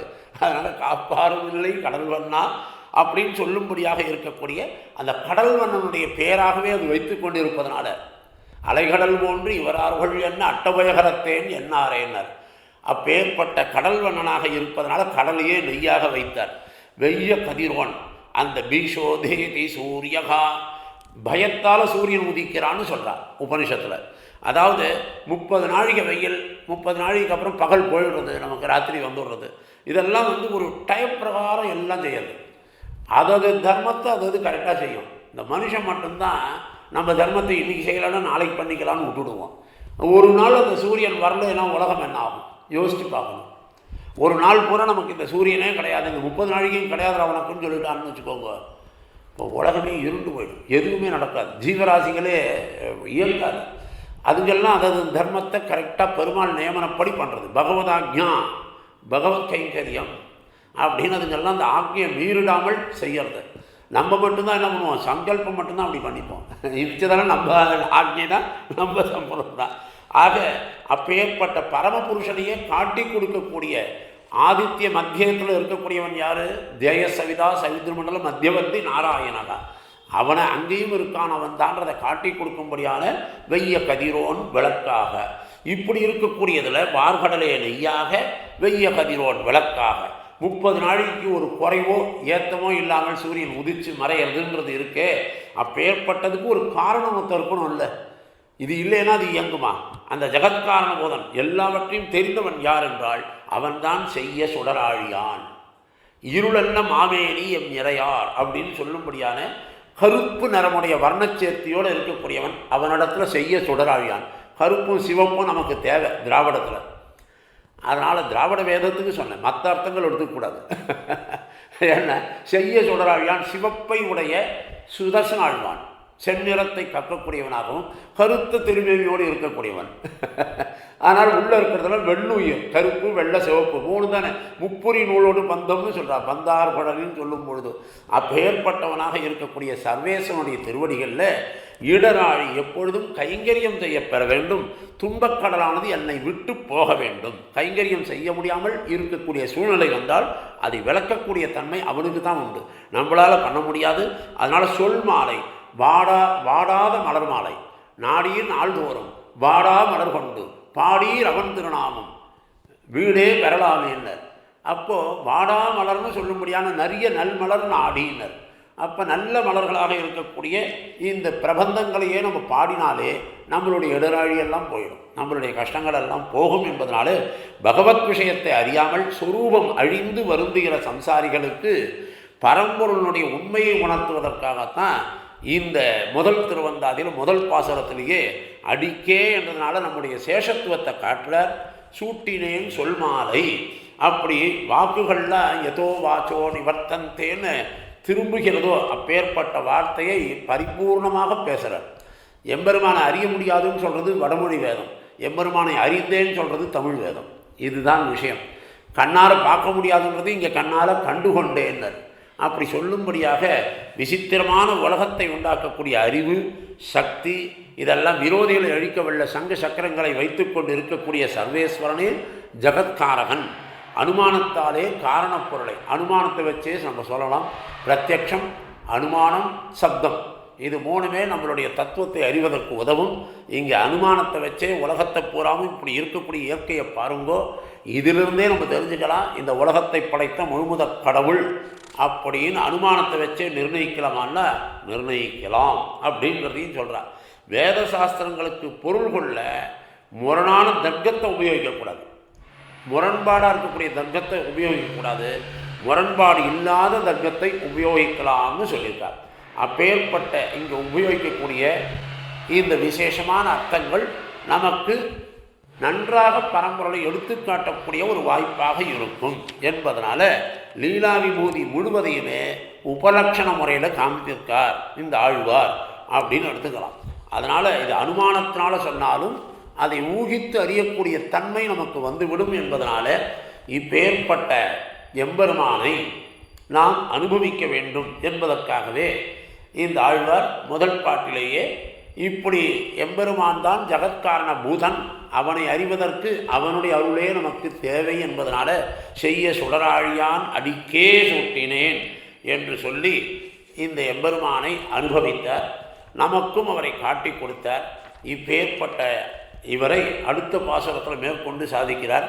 அனுமான பிரமாணத்தினால பகவானை ஜகத்காரணனால் பரம்பொருளை நிச்சயிக்கணுமா, அப்படித்தான் அனுமானத்தால் பார்க்க முடியுமா அப்படின்னு கேட்டால் இல்லை இல்லை, இந்த உலகத்துக்கு எல்லாரும் வாழறதுக்காக கடல் கடைந்தான் இல்லையா, அமிர்தம் கொடுக்கறதுக்கு தேவர்களுக்கு நீரேற்று அளந்தானா இல்லையா, இந்த உலகத்தையே அளந்தவன் அவன் தானே, கடலை அடைத்து உடைத்து அப்படின்னு திருப்பார்கடல்லையும் படுத்துட்டுருக்கிறான் இல்லையா, கடைந்து பார்க்கடல் கடைந்து கால நேமியை கடைந்து உடைந்து வாலிதன் தனக்குன்றார், பாரிழந்து பாறை உண்டு பாருமிழ்ந்து பாரளந்து பாறையாண்ட பேராளன்னர். அப்பேற்பட்ட பேராளனாக இருக்கக்கூடிய பேரருளாளனாக இருக்கக்கூடியவன் இவனே பரம்பொருள் அப்படிங்கிறது தான் 2வது பாசுரத்தில் எடுத்து காட்டுறார். என்ன கடல் கடைந்தது எவ்வுலகம் நீரேத்தது ஒன்றும் அதனை உணரேன் நான், அது அடைத்து உடைத்து கண்படுத்தாழி இது நீ படைத்திடந்து உண்டு விழுந்த பார். இடராழின்னு சொல்லும் பொழுது ஆழின்றதுக்கு சமுத்திரம்னு ஒரு அர்த்தம் உண்டு, சக்கரம்னு ஒரு அர்த்தம் உண்டு. அதுபோல் தேர் சக்கரத்துக்கும் ஆழின்னு வேறு, சூரியன் ஒரு அர்த்தம் உண்டு, ஆழி கொண்ட இரவி மறைப்பன்னு சக்கராயத்துக்கு ஆழி. அதுபோல் இடராழி அங்கே சொன்னார். இப்போது எம்பெருமான் வாழக்கூடிய திருப்பார்கடலை சொல்கிறார் ஆழின்னு. கடல் கடைந்தது, திருப்பார்கடலை கடைந்தான். எந்த நாள் அப்படிங்கிறார், இந்தன்றோ அப்படின்னு இன்றைக்கும் நினைக்கிறார் போல். அன்னை உலகம் வளர்ந்தாய் இன்னியாம் வந்தோம்னு நினைக்கிறா இல்லையா, அந்த அவதார காலத்தில் நான் இல்லைனாலும் இன்றைக்கி அதை நினைக்கும்படியாக பண்ணுறான் இல்லையா.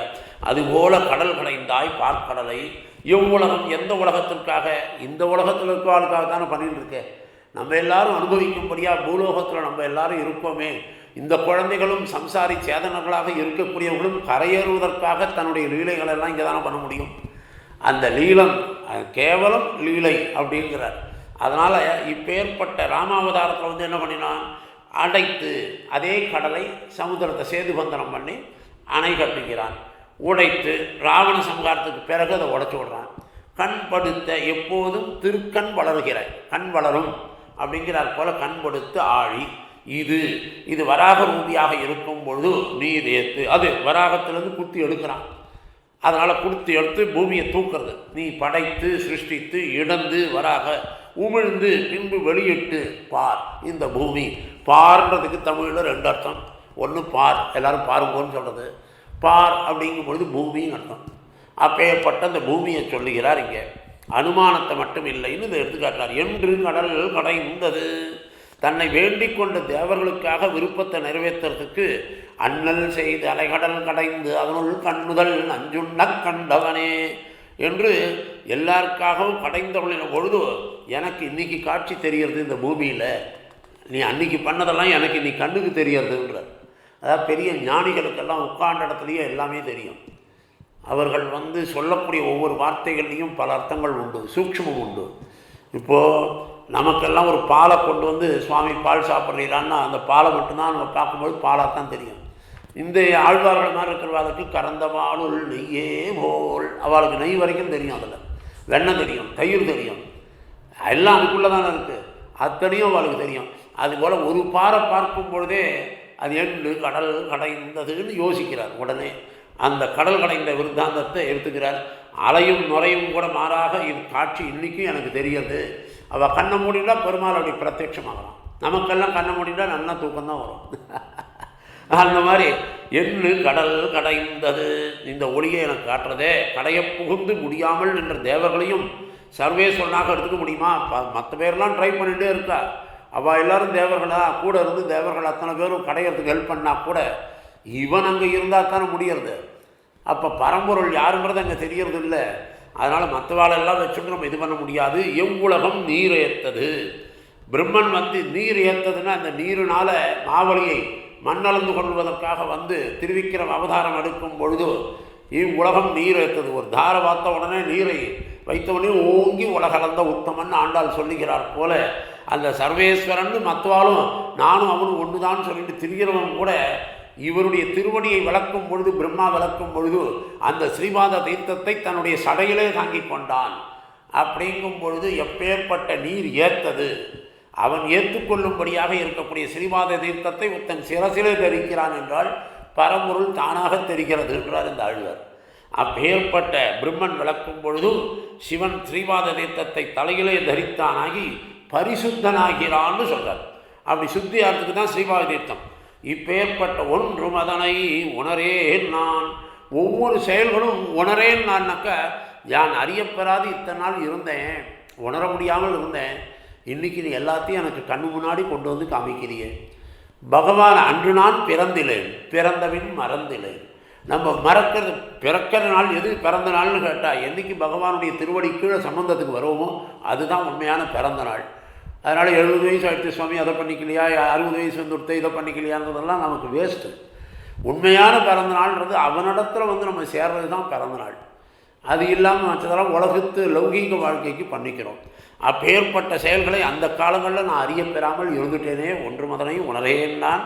இந்த விஷயத்தை எல்லாம் இப்படி இதை மறந்திருந்தேன், இச்செயல்களெல்லாம் இருக்க மற்ற விஷயத்தில் இது பண்ணினேனேன்னு சொல்லும் பொழுது இப்போ மறந்து காரியத்தில் ஜெகத்காரனை அனுமானம் பண்ணி சொல்லும்படியாக ஆகிட்டேனே, யூகித்து அறியும்படியாக ஆகிட்டேனே அப்படின்னு முதல் பாட்டில் சொன்னதை இப்போ நான் வச்சுண்டு அதிமானுஷ சேஷ்டதங்களை பண்ணினவன் எத்திரம் உரலினோடு இணைந்து இருந்து ஏங்கிய எளிவேல் கிருஷ்ணாவதாரத்தில் அவர் எப்படி 6 மாதம் வியாமோகித்து இருந்தாரோ அதுபோல இந்த ஆழ்வாருக்கு சிந்தனை அந்த உலகத்தை அவன் நீர் ஏற்றது நீர் கடைந்தது எல்லாத்தையும் பார்க்கும் பொழுது அப்படியே ஏத்திரம்னு யோசிக்கிறார்.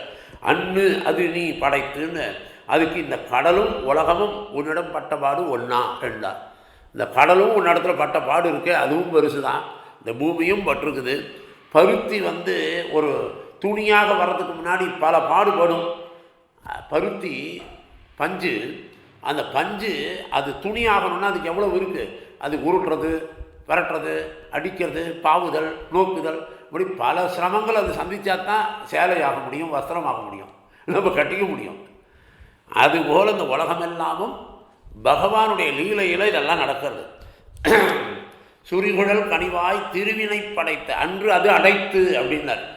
சீதையை பிரித்ததுனால சேது பந்தனம் பண்ணும்படியாக அதே கடலை அடைக்கிறார். ஒரு கடல்லையே பிறக்கிறார், ஒரு கடல்லையே உட்காந்துருக்கார், வாசம் பண்ணுறார். அந்த கடலையே தனக்கு வாசஸ்தானமாக வச்சுருக்கிறவர் ஒரு நேரம் அதையே கடையிறார். தான் இருக்கக்கூடிய இடத்துலையே கடையிறார், ஒரு இடத்துல அடைக்கிறார். இப்போ சேது பந்தனம் அன்னது அடைத்து. அப்படி அந்த சீதையினுடைய முகமலர்ச்சிக்காக பண்ணுறார் இல்லையா, அதுபோல் இந்த ஜீவாத்மாக்களுடைய முகமலர்ச்சிக்காக பண்ணுகிறான் எம்பெருமான். அன்றது அடைத்து. அப்படி பிராட்டியினுடைய முகமலர்ச்சிக்காக பார்க்கடலோடு ஒப்பாக உப்புக்கடலை சொல்லியிருக்காரு அப்படின்னு சொல்லும்படியாக எல்லாம் அவனுக்கு ஒன்று தான் பெருமாளுக்கு. உடைத்து பிரிதொரு காலத்தில் திரும்பி இந்த மாதிரி சேது பந்தனம் பண்ணிட்டு அங்கிருந்து இங்கே இருக்கலாம் வந்துடக்கூடாது, இந்த ஆட்சி சார்ந்ததுக்காக அதை உடைச்சி விட்றாரு. அதுக்காக அதை உடைத்து இப்படி அவனையை திருப்பி வரும்பொழுது வில் நுனியாலேயே உடைச்சி விடுறார். அப்படி வில் நுனியாலேயே உடைத்தவனும் நீதானே, அப்படி பிரளயத்தில் சங்கரித்தவனும் நீயே. உடைத்துனா பிரளய காலம் வரும்பொழுது எல்லாத்தையும் மூடும்படியாக பண்ணுறவனும் அவனே. நீ படைத்து இடந்து உண்டு உமிழ்ந்த பார். அதாவது இந்த உலகமான உடைமைகளை ரட்சிப்பதற்கு எப்போதும் விரதம் கொண்டிருக்கு, தன்னுடைய சொத்து இல்லையா. அதனால் இந்த பிராகிருத பிரளயத்தில் இது அழிஞ்சுதுனாக்கா பிரளயத்தில் அதை படைக்கிறான், சிருஷ்டிக்கிறான். திருப்பி அது நைமித்திக பிரளயத்தில் கடல் கொண்ட பொழுது அண்டச்சவர்லேருந்து வராக ரூபியாக குத்தி எடுக்கிறான். அவனே ஏனமாய் என்று நிலங்கின்ற என் அப்பனே என்றார் இல்லையா. அப்பேற்பட்டவன் பிரளயத்தில் அழியாதபடிக்கு சகல ஜீவராசிகளையும் தன்னுடைய வயிற்றுக்குள்ளே வச்சுக்கிறான். அப்படி எல்லாமாக வைத்துக்கொண்டு பிரளயம் நீங்கின உடனே திரும்பவும் சிருஷ்டியை பண்ணுறான். இப்படி எல்லாமாக பண்ணக்கூடிய எம்பெருமான் கண்டவாத்தால் தனதே உலகன நின்றான்னு சொல்லும்படியாக எல்லாம் தன்னுடைய உலகு தன்னுடைய திவ்ய சேஷ்டிதங்கள்னு காட்டும்படியாக என்கை. அதுதான் இந்த பாசுரத்தில் வயலை உடையவன் என்ன பண்ணுவான், ஒரு வயலை வச்சுருக்கான் சொந்தமாக, ஒரு நஞ்சை நிலமோ தஞ்சாவூர் பக்கம் புஞ்சை நிலமோ இருக்குது அப்படின்னாக்கா அவன் என்ன பண்ணுவான், தன்னுடைய சொத்துன்னு இருக்கும்போது அதை இஷ்டப்படி விடுவான். ஒரு தடவை நெல் பயிர் போடுவான், அடுத்தது அதில் உளுந்து போடுறேன்பான், அவனுக்கு வேணுங்கிறது அவன் எடுக்கிறான், ஒரு பயிர் அழிப்பான், திருப்பி போடுவான். அதுபோல் இவனே பண்ணும்பொழுது பக்தி உடவன் பழம்புணத்துன்னு சொல்கிறார் போல் எம்பெருமான் அவன் நினைச்சானால் கொண்ட கோலத்தோடு உண்டும் உமிழ்ந்தும் கடந்தும் இடந்தும் கடந்தும் நின்றும் கொண்ட கோலத்தோடு வீர்த்திருந்தும் மனம் கூடியும் கண்டவாத்தால் தனதே உலகன நின்றான். அப்படி தன்னுடைய உலகடாது வேற எவருக்கும் சொந்தம் கிடையாதா இதுன்னு தனக்கு தான் தாயபத்திரம் இருக்குன்றதை எடுத்து காட்டக்கூடியவன் எம்பெருமான். அப்பேற்பட்டவன் என்று நம் அறிவுக்கு உலகத்தை பூராவும் படைக்கக்கூடிய பரமாத்மாவாக இருக்கக்கூடிய பரம்பொருள் இவனேன்றதை காட்டுறார்.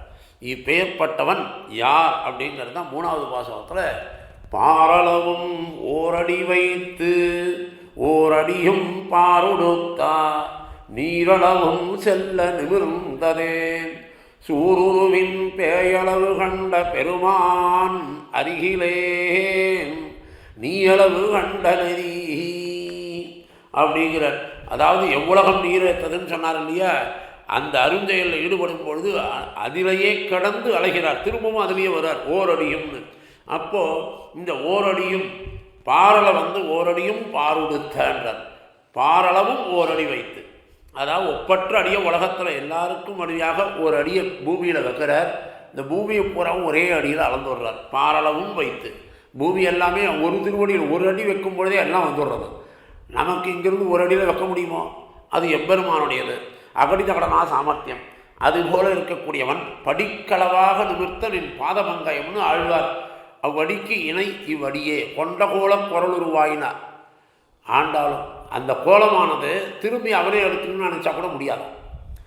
அப்படி ஒரு கள்ளத்தால் மாவலியை மூவடிவன் கொண்டளந்தவன் ஓரடியும் பாருடுத்தார். கண்ணார் கடலுடுக்கைன்னு சொல்லும்படியாக இந்த பாரப்பூராவும் எடுத்தவன். அப்பேற்பட்ட எம்பெருமான் ஓரடியும் ஓரளவும் பாரடி வைத்து ஓரடியும் பார் உடுத்த அந்த அண்டத்தை சூழ்ந்திருக்கக்கூடிய ஆவரண ஜலம் வரையில் செல்லும். எல்லாம் போகிறது அப்படியே. நிமிர்ந்தது உயர்ந்தது, நிமிர்ந்ததுன்னா உயர்ந்து போகிறது. சூர் உருவின் அப்படின்னாக்கா சூர்னாக்க சுரர்கள்னு சொல்கிறான் இல்லையா, அதனால் தெய்வப்பெண் வடிவாக சூருருவின் பேய், தெய்வ வடிவில் வந்த பேய். யசோத மாதிரி வந்தா இல்லையா பேய், தாயாய் வந்த பேயுயிரும் தயிரும் இழுதும் உடனுண்ட வாயான்னார் இல்லையா. அப்பேற்பட்ட சூரும் அணங்கும் தெய்வ பெண் பெயர்னு அர்த்தம் அதுக்கு தமிழில். அதனால் அப்பேற்பட்ட சூர் உருவின் தெய்வம் பெண்ணை தெய்வநங்கை யசோதைன்னு சொல்லும்படியாக வந்தவள், அவளுடைய பேய் அளவு கண்ட, அவளுடைய தீமை அவளுக்கே மடியும்படியாக பண்ணி அளவு கண்ட பெருமான். அவளுடைய ஆயுளுக்கும் அளவு கண்டான், அவளுடைய பாலுக்கும் அளவு கண்டான், விஷப்பாலுக்கும் விடப்பால் அமுது செய்திட்ட மாயன். அப்பேற்பட்டவன் அவளுடைய ஆயுளுக்கும் அளவு கண்டான். ஒரு கணக்கு போட்டான், இந்த கணக்கை இப்படி முடிச்சுடுவோன்னு. அப்பேற்பட்ட பெருமான் இச்செயலாலே உலகிற்கு நாதனாக தன்னை இந்த உலகத்திற்கு தந்தவன், உபகரித்தவன் அப்படின்னு சொல்லும்படியாக இருக்கக்கூடியவன், ஜெகத்குருஹு என்று சொல்லும்படியாக இருக்கக்கூடிய பெருமான்.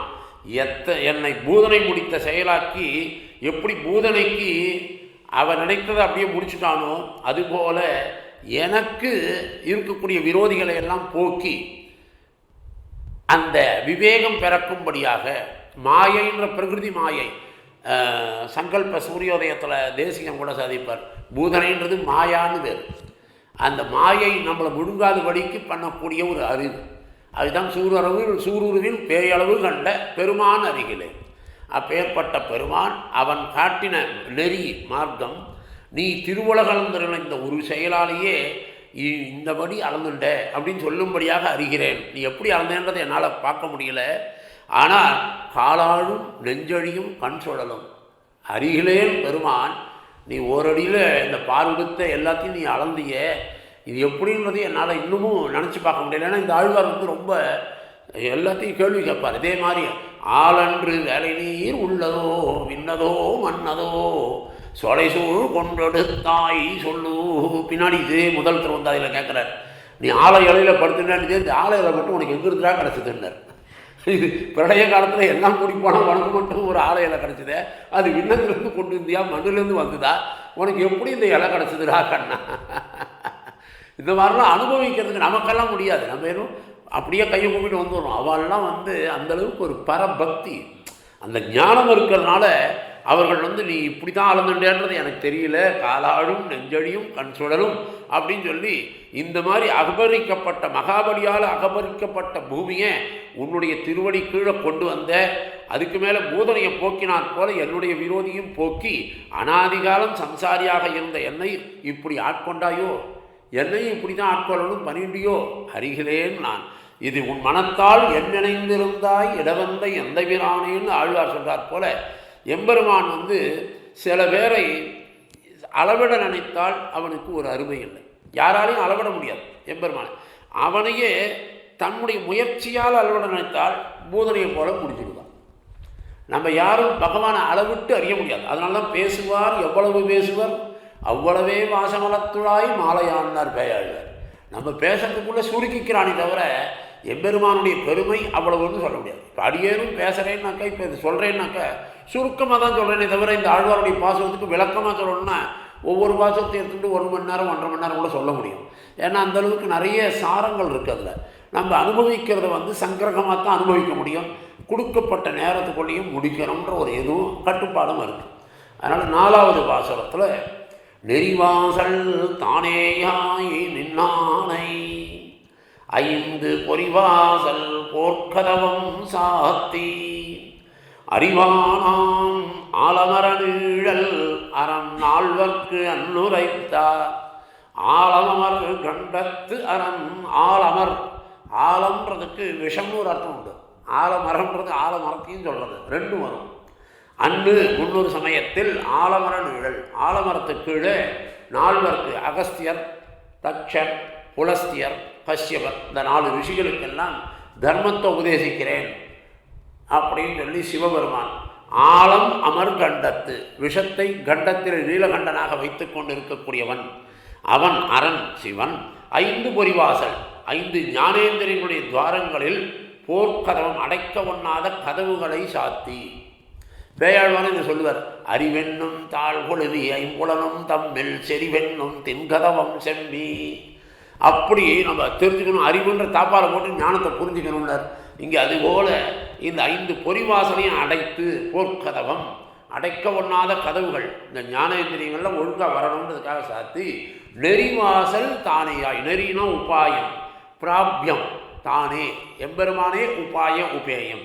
அப்படி நின்றவனை எம்பெருமானை அறிவான், அறிந்து விடுவானா? இவ்வளவு அனுஷ்டானம் பண்ணினாலும் அவனை அறிய முடியாது அப்படிங்கிறார். அது ரொம்ப அழகாக எடுத்து சொல்கிறார். அதான் அவனாலையும் முடியாது. ஐம்புலன் அகத்தினுள் செலுத்து நான்குண அடக்கி முக்குணத்து இரண்டவை அகத்தினார். நால்வாய் மும்மதத்து இருசெவியும் அங்கே திருவள்ளுவத்திற்கையில் சொல்லும்பொழுது என்ன சொல்கிறார்? இவனை சிவனை பற்றி சொல்லும்பொழுது அந்த நாள்தோள் அப்படின்னு சொல்லி முக்கண் நாள்தோள் ஐவாய் அறவோடு ஆறுபதி சடையோன் அறிவரும் தன்மை பெருமையுள் நின்றனை. அறிவரும் தன்மை பெருமையுள் நின்ற அவனால் அறிய முடியாதுன்னு அங்கே திருமங்கையாழ்வார் இந்த பாசுரத்தை எடுத்துகிட்டே அங்கே சாதிச்சிருக்காருன்னு சொல்லலாம். முதலாழ்வார் இங்கே சொல்கிறார் இல்லையா, அவரால் பார்க்க முடியாது. அறிவானாம், அறிய முடியுமா? எம்பெருமானுடைய பெருமையை ஒருவராலும் அளவிட்டு அறிய முடியாது. அந்த அறிவானா யார் முடியுமா? அறிந்து விடுவானா? என்னதான் தபஸ் பண்ணி சடமுடியை தொடிச்சுண்டு சாதன அனுஷ்டானம் பண்ணி எல்லாம் பண்ணினாலும் பரபிரம்மமாகிற ஸ்ரீமன் நாராயணனுடைய இதை அளவிடவே முடியாது. அப்படிங்கிறது இந்த பாட்டினுடைய சாரம். அவன் அருளடியாக வந்த தெளிவால்தான் நமக்கு வருமே தவிர, எம்பெருமான் கொடுக்கக்கூடிய கிருப்பையினால தான் நம்ம அருளை தெரிஞ்சுக்க முடியுமே தவிர, நம்முடைய இந்த சின்ன புத்தி இது ஒன்றுமே கிடையாது. எத்கிஞ்சதும் இருக்கக்கூடிய ஒரு அறிவு, சிற்றறிவுன்னு சொல்லக்கூடிய அளவுக்கு இருக்கக்கூடிய அறிவு, அதில் பரம்பொருளை அறிய முடியுமான்னா முடியவே முடியாது. அது அறியணும்னா அவனுடைய அருள் வேணும். அந்த அருள் இல்லாததும் ஒன்றும் பண்ண முடியாது. அதனால் ஸ்வயத்னத்தினால ஞான சக்திகளை எல்லாம் போறப்பொழிய நினைத்து ஸ்வயத்னத்தினால ஒன்றும் பண்ண முடியாது. அவனுடைய ஸ்வகத ஸ்வீகாரம் பரகத ஸ்வீகாரம், அந்த பரகத ஸ்வீகாரம் கொடுத்தது தான் வெறிதே அருள் செய்வர்னார். அப்படி வெறிதே அருள் செய்வார். எதையும் எதிர்பார்க்காம ஒருத்தனுக்கு ஞானத்தை கொடுக்கணும்னு பெருமாள் நினச்சிட்டான்னா அதை யாராலையும் தடுக்க முடியாது. அப்பேற்பட்டவன். சரி, நீர் அறியாமல் போனால் போகிறது, சர்வஜன் நான் தானே அப்படின்னு சொல்லும்படியா தட்சிணாமூர்த்தி உருவில் பிறருக்கு உபதேசிக்கக்கூடிய சிவனுக்கு பெருமை தெரிஞ்சுக்கணும் இல்லையா அப்படின்னு ஒருத்தர் போய் இந்த பொய்கை ஆழ்வார் இடத்துல கேட்டார். சரி சுவாமி, உம்மால் தான் அறிய முடியல, பெருமான் அறியலேன்னு நீர் சொல்லிட்டே, நீர் அறியலைனாலும் தட்சிணாமூர்த்தியாக இருக்கிற சிவன் அறிஞ்சிருப்பான் இல்லையான்னார். அவனாலையும் முடியாதுன்ட்டார். பரவனருளாலே நானும் கூட அவனுடைய பெருமை கடலில் நீந்தி கரை சேர முடியாமல் தத்தளிக்கிறேன். கடலுக்குள்ள ஒரு சின்ன கல்லை போட்டாலும் அமுங்கி போயிடும், ஒரு பெரிய மலையை போட்டாலும் அமுங்கி போயிடும். மலை போல இருக்கக்கூடிய அறிவோடு வந்து அந்த சிவன் பண்ணாலும் அதுவும் கடலுக்குள்ளே மூழ்கித்தான் போகும். இன்னும் கடல் போல பெருமையை அறிய முடியாது. ஆலமர நிழல் அப்படின்னு சொல்லும் பொழுது தான் தவம் புரிந்த ஆலமரத்தினுடைய நிழலில் எம்பெருமானை குறித்து தவம் புரிந்து இவன் அறிவை பெற்றிருக்கிறான்னு தெரியாது.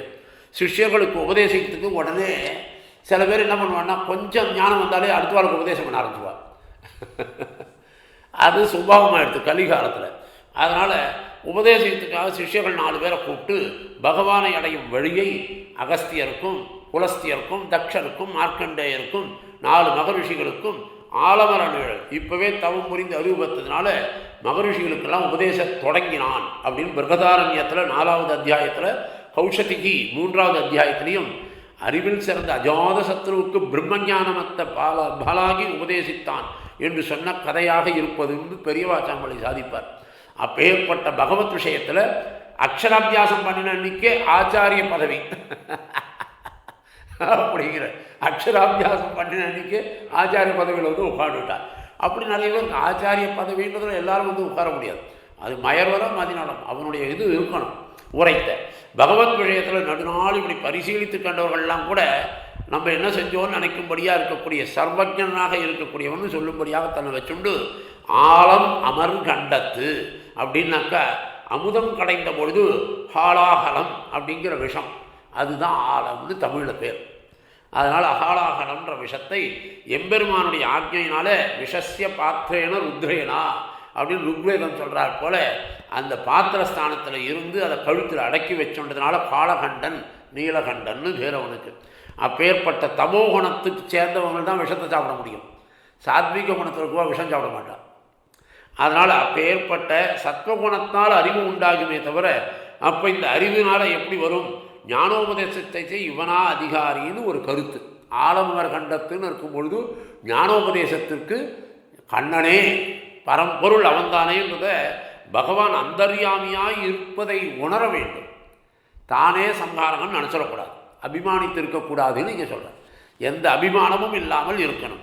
ஏன் அறிய மாட்டான்னா 5 பொறிவாசல் மெய் வாய் கண் மூக்கு செவி இதெல்லாத்தையும் வச்சுண்டு சப்த ஸ்பர்ச ரூப ரச கந்தங்களான விஷயங்களில் வாசனையை காட்டி சொரூப நாசத்தை செய்யக்கூடியதான இது பொறி, இது எலி பொறி போல பொரியை வச்சு பிடிக்கிறோன்னு சொல்கிறா இல்லையா, அதுபோல் இந்த ஞானேந்திரியங்கள் இந்திரிய துவாரங்களால் போர்க்கதவம், இந்த இந்திரியங்களுடைய வாசல் கதவை அடைக்க புகுந்தால் ஒரு பெரிய சண்டையே வந்துடுற மாதிரி ஒன்றோட ஒன்று மோதிக்கும். அதனால் இதுங்கிற இடத்துலேருந்து நம்ம புத்தியை சாமர்த்தியமாக கொண்டு போகணும், மனசை செலுத்தணும்னா அது ரொம்ப சாதாரண இது இல்லை. முகத்திலேயே திருப்பி அறையும். அதே போரி ஒரு நிமிஷம் இங்கே உட்காந்து உபன்யாசம் கேட்டுகிட்டே இருப்போம், திடீர்னு வாசலில் ஒரு சத்தம் வந்தால் உடனே காது அந்த பக்கம் போயிடும். நமக்கே அது புத்தி போயிடுறது இல்லை, ஒரு க்ஷணப்பொழுதில் எல்லாமே மாறுறது. அதுபோல் இருக்கிறத எல்லாத்தையும் அடைக்கணும். அப்போ அடைச்சுட்டு வெற்றி கொள்ள தகுந்ததுன்னு நினச்சிட்டு ஒரு கதவை அடைச்சா இன்னொன்று திறந்துக்கிறது, இது எல்லாத்தையும் சாத்தணும். எல்லாத்தையும் நன்னா சாத்தி வருந்தி, அந்த நாளில் வருந்தி சாத்தி தான் உபதேசமே பண்ணியிருக்கா. இந்த நாள் மாதிரி கிடையாது. அனுவர்த்தித்தே பண்ணணும்னா கதவை சாத்திட்டு தான் உபன்யாசமே. ஒருத்தர் ராத்திர ஒரு உபன்யாசம் பண்ணுவான்னா மற்ற யாருக்கும் கேட்கக்கூடாதுன்னு புடக்கடை கதவு வாசக்கதவு எல்லாத்தையும் சாத்திடுவாள். அப்படி எல்லாத்தையும் சாத்தினா தான் உபன்யாசம்பா. அதுபோல் மிக வருந்தி பெற வேண்டிய ஒரு விஷயமாக இருக்கிறத நெறி உபாயம். நெறின்னா நெறி காட்டி நீக்குதியோ நின்பால் கருமா உரிமேனி காட்டுதியோ பக்தி முதலாமவத்தில் பதியனுக்கு கூடாமல்னர், அதுதான் நெறி. நெறி காட்டி நீக்குதியோ. அப்படி இல்லாமல் மோட்ச வாசலாகிற உபாயம், அதுதான் உபேயம். அதுதான் நமக்கு நல்லது. தானே வேறொன்றும் இல்லாமல் உபாயமாகவும் உபேயமாகவும் இருக்கிறவன் மாம் ஏகம் சரணம் பிரஜான்னு இருக்கக்கூடிய எம்பெருமான், அவனை அறிவானாம். தன் முயற்சியால் யாராலையும் அறிய முடியாது.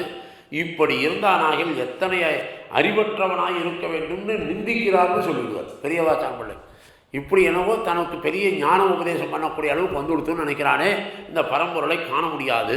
பரமபுருஷனோடும் எதிரம்பு கோக்கும் ருத்ரனுக்கு அப்படின்றார். எதிரம்பு கோக்கக்கூடியவனுக்கு ஈஸ்வர அபிமானத்தை நினைத்து ஸ்ரீராம பிள்ளை உருத்திரனை பலவாறு நிந்தித்தாராம் ஒரு சமயம்னு ஒரு ஐதீகத்தை எடுத்து காட்டுறார். பட்டருடைய தம்பி ஸ்ரீராம பிள்ளை என்ன பண்ணாராம், பரமபுருஷனோடும் எதிரம்பு கோக்கக்கூடியவன் சொல்கிறார். நானும் இவனும் ஒன்றுன்னு சொல்லக்கூடிய அளவுக்கு, சண்டைக்கு வரக்கூடிய அளவுக்கு எதிரம்பு கோக்கக்கூடியவனாக இருக்கக்கூடியவன் தமோகுண பிரதானமான ருத்ரனுக்கு ஈஸ்வர அபிமானம் தாரகமாக இருப்பது ஒன்று. இயற்கையில் ருத்ரன் சாதுவையானாலும் தமோகுணம் அவனை இப்பாடுபடுத்துகிறது. ஆகையால் வீணாக நிந்திக்காதே என்று சொன்னார் என்பர் பெரியவாச்சான் பிள்ளை. நிந்தனை வேண்டாம், சிவதூஷணமோ மற்ற இதுவோ வேண்டாம். ஆனால் நமக்கு அவனுக்கு அந்த தமோகுணம் தலதூக்கிறதுனால அப்படி தோணும். சாத்வீக குணமாக இருக்கக்கூடியதில் அதே சிவனே ஸ்ரீராம ராம ராமேத்தின்னு சொல்லும்படியாக நமக்கு நல்ல சாத்வீக குணம் தலையெடுக்கும் பொழுது சொல்லக்கூடியதை எடுக்கலாம். அப்பேற்பட்ட நோக்கு சர்வபூத சுகிருதுகளுக்கும் ஆழ்வார்கள் ருத்ரன் மேலே தோஷம் கிடையாது. எந்த ஆழ்வாருக்கும் ஸ்ரீ வைஷ்ணவாளுக்கும் எங்கேயுமே துவேஷம் கிடையாது. எந்த தெய்வத்தையும் இகழ மாட்டான்.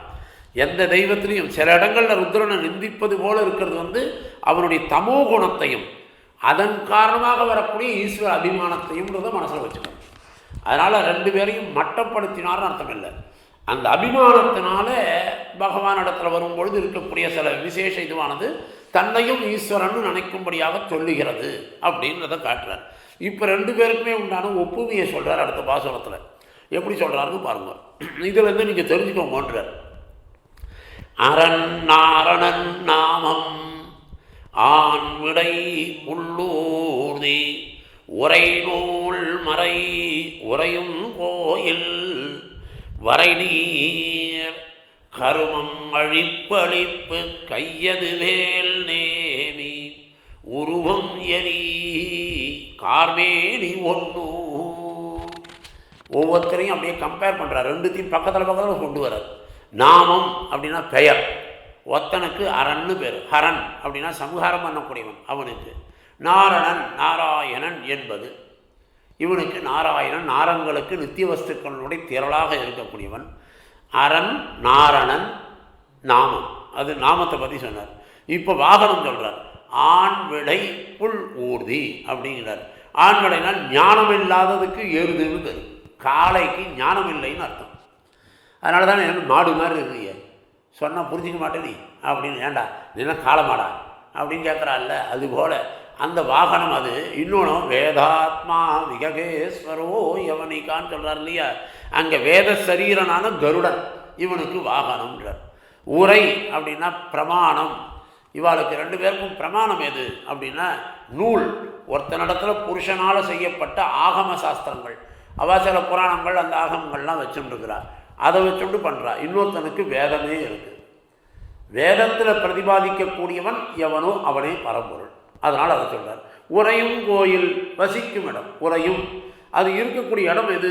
ஒத்தனுக்கு வரை கடினமான மலை, இத்தனுக்கு குளிர்ந்த கடல் நீர், தீர்த்தம் இல்லாமல் இருக்கவே மாட்டான் எம்பெருமான். அப்பேற்பட்ட கருமம் அவளுக்கு தொழில் என்னன்னு பாருங்கோ.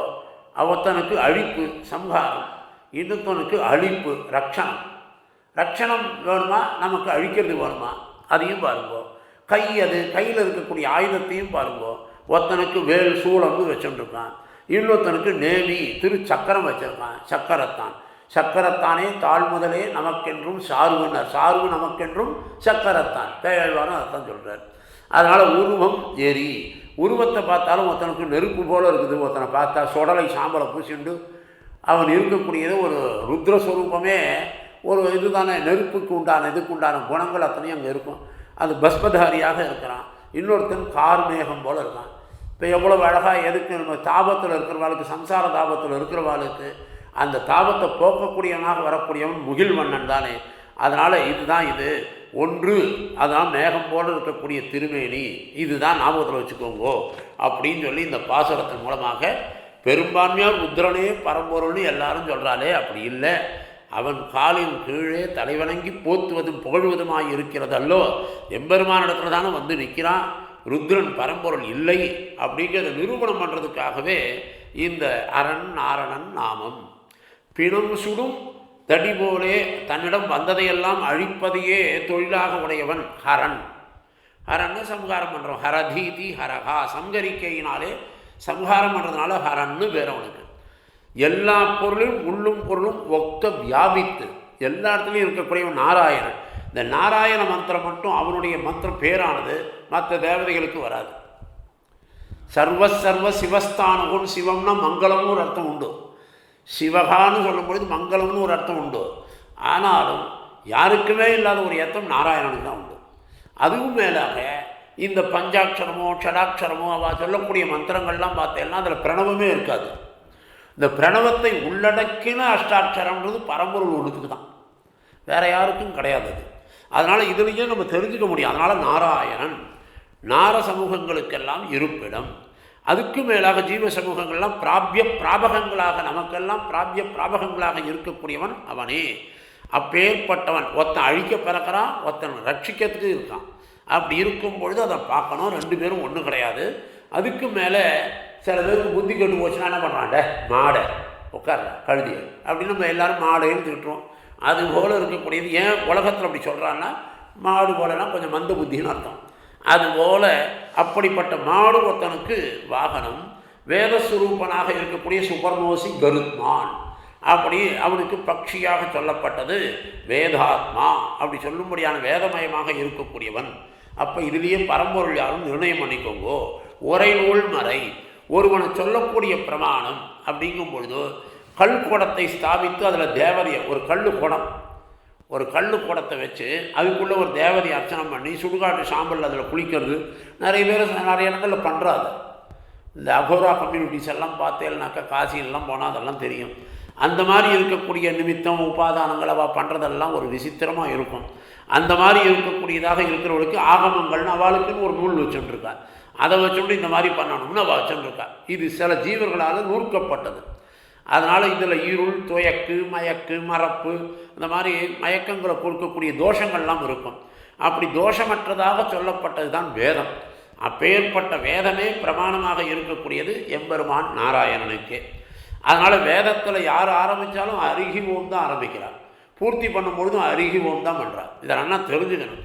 அப்பேற்பட்ட மறை, அப்போ வேதத்தில் சொல்லப்பட்ட ஒரு மறையாக சொல்லப்பட்ட வேதத்திலே வடமொழி மறையிலே பிரதிபாதிக்கக்கூடியவன் வேதவேத்தியே பரேவம்சி ஜாதே தசரதாத்மஜே என்று சொல்லும்படியாக இருக்கக்கூடியவன்.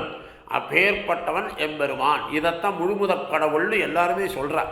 பரம்பொருள் சங்ககால தமிழர்களும் சொல்லியிருக்காத நிறைய இடங்களில் வேத முதல்வன் என்பர் திகிரியோனே அப்படின்னு திருமாலை வேத முதல்வனாகவும் சொல்லியிருக்கார் பல சங்க பரிபாடல்களில். அப்பேற்பட்ட எம்பெருமான் உறையும் கோயில். ஒருவன் எப்போதும் வசிக்கும் இடம் பாருங்கோ. ருத்ரோவை குரூரகா அப்படின்னு வேதம் சொல்கிறது. வேதம் என்ன சொல்கிறது, ருத்ரன் இருக்கக்கூடிய இடமே கடின நெஞ்சையுடைய கடினத்தன்மையுடைய இருக்கக்கூடிய மலைகள், அந்த மாதிரி இடங்களில் தான் அவன் இருக்கிறான் அப்படிங்கிறார்.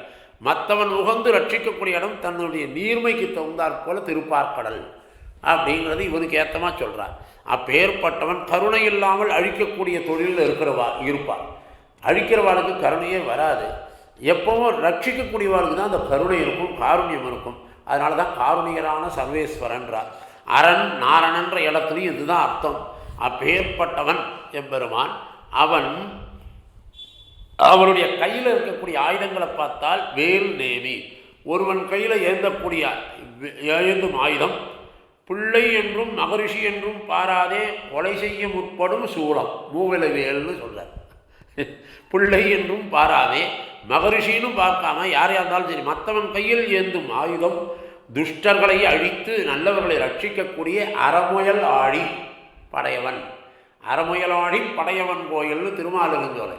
அறமுயல் நல்ல அறவழியில் போகக்கூடியது. அது சுதர்சனமும் அவ்வளோ சற்று துஷ்டர்களை அழித்தாலும் நல்ல வழியில் போகக்கூடியது. இது வித்தியாசம் பார்ப்போம் நம்ம கையில் இருக்கிற ஆயுதம்ன்றார்.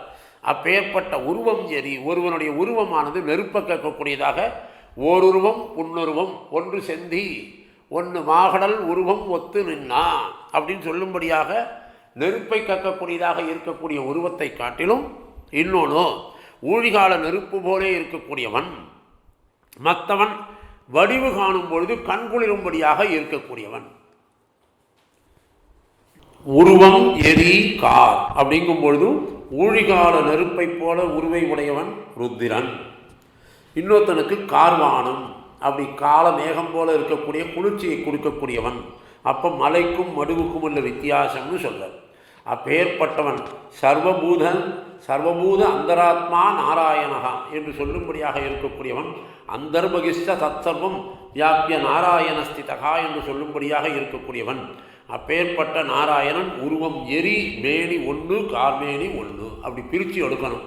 அப்போ எரிமேனியாக ஒருத்தனுக்கு இன்னொருத்தனுக்கு கார்மேனியாக இருக்கிறது அப்படின்றத எடுத்து காமித்து இப்பேற்பட்ட எம்பெருமான் இன்ஜனம் அறிவுடையாருக்கெல்லாம் சொல்லணுமா, இதிலேருந்து தெரிஞ்சுக்கலாமே அப்படின்னு சொல்லிட்டு கர்ப்பவாசத்திலேயே கடாட்சம் பண்ணினான். அதனாலேயே அன்றைக்கே நான் ரங்கநாதனை சேவிச்சேன்னு அடுத்த பாசகத்தில் ரொம்ப அற்புதமாக ஆரம்பிக்கிறார். ஒன்றும் மறந்தறியேன் ஓதநீர் வண்ணனை நான் இன்னு மறப்பனோ ஏழைகாள் அன்னு கருவரங்கத்து உள்கடந்து கைதொழுதேன் கண்டேன் திருவரங்கமேயான் திசை. இவர் கருவரங்கம்னு ஆரம்பித்தார். பூதத்தாழ்வார் கருக்கோட்டினர். அன்னு கருக்கோட்டியுள் கிடந்து கைதொழுதேன் கண்டேன் திருக்கோட்டியந்தை திறம். பெரியாழ்வார் அன்னு வயிற்றில் கிடந்திருந்தே அடிமை செய்யல் முத்திருப்பன் இன்று வந்து இங்கு உன்னை கண்டு கொண்டே நீ போக விடுவதுண்டே. அப்படி ஜாயமான கடாட்சம் அப்படி பண்ணியிருக்கான். அதனால் அரண் அறிவானான்னு ருத்ரனை தாழ்த்தி பேசினதுனால நீர் தான் சர்வேஸ்வரனை நன்னா தெரிஞ்சுட்டு உபதேசம் பண்ண வந்துட்டீரா அப்படின்னு மற்றவரெல்லாம் கேள்வி கேட்குறான். அப்போது சத்வகுணம் அதிகமாக இருக்கிறதுனால சிறிது அறிந்தவனாக சத்வகுணம் நன்னா வந்ததுனாலே என்னை வெள்ளுயிராக்கவல்ல, நானே ஈஸ்வரன் எதிரொம்பு கோக்கக்கூடியவனை போல நான் இல்லை. அவன் எதிரொம்பு கோப்பான், நானும் அவனும் ஒன்றுன்னு சொல்லக்கூடியவனாக இருக்கக்கூடிய அடியேன் அப்படி இல்லை. அதனால் நான் பெருமாளே காட்ட கண்டவன், அவன் காட்டவே கண்ட பாதகமலம் நல்லாடை உந்தினார் இல்லையா, அதுபோல் எம்பெருமானே அனுகிரகம் பண்ணினவன் அப்படிங்கிறார். அறியா காலத்துள்ளே அடிமைக்கன் அன்று செய்தித்துனார். அதனால் அறியாத காலத்திலே அன்று தகுதியில் வெளிப்படுவதற்கு முன்பே கர்ப்பவாசத்திலேயே ஜாயமான கடாட்சம். அப்படி அந்த ஜாயமான கடாட்சத்தை பண்ணினதுனால அந்த அனுபவிக்க வேண்டிய கர்ப்பஸ்தானத்திலேயே இருந்துண்டு திருவரங்கமேயான் திசை கண்டேன். திருவரங்கம் எங்கே இருக்கோ அந்த பக்கத்தை பார்த்து கையை தொடும்படியாக அன்றைக்கே எனக்கு பெருமாள் பண்ணிட்டான். கர்ப்பவாசத்திலேயே ஜாயமான கடாட்சம். பெரிய பெருமாளுடைய ரூபங்கள் எல்லாவற்றையும் கருவரங்கத்து உள்கடந்து கண்டேனர். ஜாயமானங்கி புருஷம் எம் பசியன் மதுசூதனகா சாத்விக சது விக்னயகா சவை மோக்ஷார்த்த சிந்தகா அப்படின்னு சொல்கிறார் இல்லையா, பாரதத்தில் வரும். பிறந்து கொண்டிருக்கும் பொழுதே எந்த புருஷனை மதுசூதனன் பார்க்கிறானோ அவனே சத்வகுணமுடையவன் அறிய தகுந்தவன். அதனால தான் ஜாயமான கடாட்சம் பிறப்பிலேயே கர்ப்பவாசத்திலேயே பகவான் எல்லாரையும் சிருஷ்டிக்கும் பொழுதே இந்த கடாட்சம் பண்ணி அனுப்புகிறான். அப்பேற்பட்டவனுடைய கடாட்சத்தினாலே திக்கிலே கருவரங்கம் இருக்கக்கூடிய திசை திருவரங்க திசையில் திக்கில் உள்ள அனைத்தையும் அவருடைய சொரூப ரூப குண விபூதி எல்லாவற்றையும் நேரே கண்டு அனுபவித்தேன். அப்போவே பார்த்துட்டேன்றார். தாமரை மலரில் இருக்கும்பொழுது மனசமலர் கருவதனில் வந்தமைந்தான் வாழியே. அந்த கருவாக இருக்கக்கூடிய தாமரை மொட்டுக்குள்ளே உட்காண்டிருந்து இந்த ஆழ்வார் எம்பெருமானை அனுபவிச்சிருக்கார். அப்பேற்பட்டவர் கண்டேன், நேரே கண்டு அனுபவித்தேன். இவெல்லாம் பார்த்தேன்னு சொல்கிறார். அப்ராப்யா மனசாசகான்னு வாக்குக்கும் மனதிற்கும் எட்டாதவன்னு சொல்கிறது வேதம். ஆழ்வார்கள் கண்டேன் அழுத்த திருத்தமாக சொல்கிறார். அந்த அளவுக்கு பெருமாள் பிரத்யட்சமாகிறார். அதனால தான் பெருமாள் புறப்பாட்டில் முன்னாடி பிரபந்தம் போகும், பின்னாடி பெருமாள் தொடர்ந்து வருவான். வேதம் பின்னாடி தான். என்ன தான் வேதம் அதிகம் படிச்சிருந்தாலும் அந்த வடமொழி வேதம் நிறைய இடங்களில் பாருங்கள். நீங்கள் பிரம்மோற்சவம் நடந்து இப்போ திருக்கண்டையின் சாத்துமரம் நடக்கும் 3ஆம் திருவந்தாதி 3ஆம் உற்சவத்தில் காஞ்சி தேவப்பெருமாள் சன்னதியில் போனேன்னாக்கா 3ஆம் நாள் உற்சவத்துக்கு சார்வ நமக்கென்றும் சொல்லி திருக்கண்டைன்னு அழகாக ஆரம்பித்து பெருமாளை சொல்லுவாள். வேத அத்தியனம் பண்ணுவா. பின்னாடி சொல்லக்கூடியது என்ன ஆகுன்னா பிரஜைகளை உற்பத்தி பண்ணது இந்த தர்மத்தை பற்றி சொல்லிட்டு இருப்பாள். அந்த வசனங்கள் தான் அங்கே வரும். ஸ்ருதி வசனங்கள்லாம் இந்த பிரம்மத்திலேருந்து நம்ம எப்படி பிரஜாபதி என்ன பண்ணால் பிரஜைகள் எப்படி உருவாச்சுன்னு தான் சாத்து முறையில் வந்துட்டுருக்கோம். அவளுடைய சாத்து முறைக்கும் அதாவது கம்பேரிசனில் இழிவு சொல்லலை. அதாவது இதில் அனுபவிக்கக்கூடிய ரசனை திராவிட வேதத்தில் இருக்கிறது. அதில் இருக்கிறது வேதத்தை யாரும் குறையா சொல்கிறதில்லை. அந்த வடமொழியை காட்டிலும் செய்ய தமிழ் மாலைகள் நாம் தெளிய ஓதி தெரியாத மறைநலங்கள் தெளிகின்றோமேனார் தேசிகன். அப்போ தெளிவு பிறக்கணும்னா தமிழ் மறை தான். அந்த தரிமழை இருக்கிறதுனால தான் கண்டேன் அனுபவித்தேன்றார். கை தொழுதேன். காட்சிக்கு பிறகு உண்டாகும் கைகூப்புதல் இல்லாமல் பார்த்ததுக்கப்புறம் கைகூப்புதல் இல்லை. முதலியே கண்டேன் கை தொழுதேன். அங்கேயே பார்த்துட்டேன்.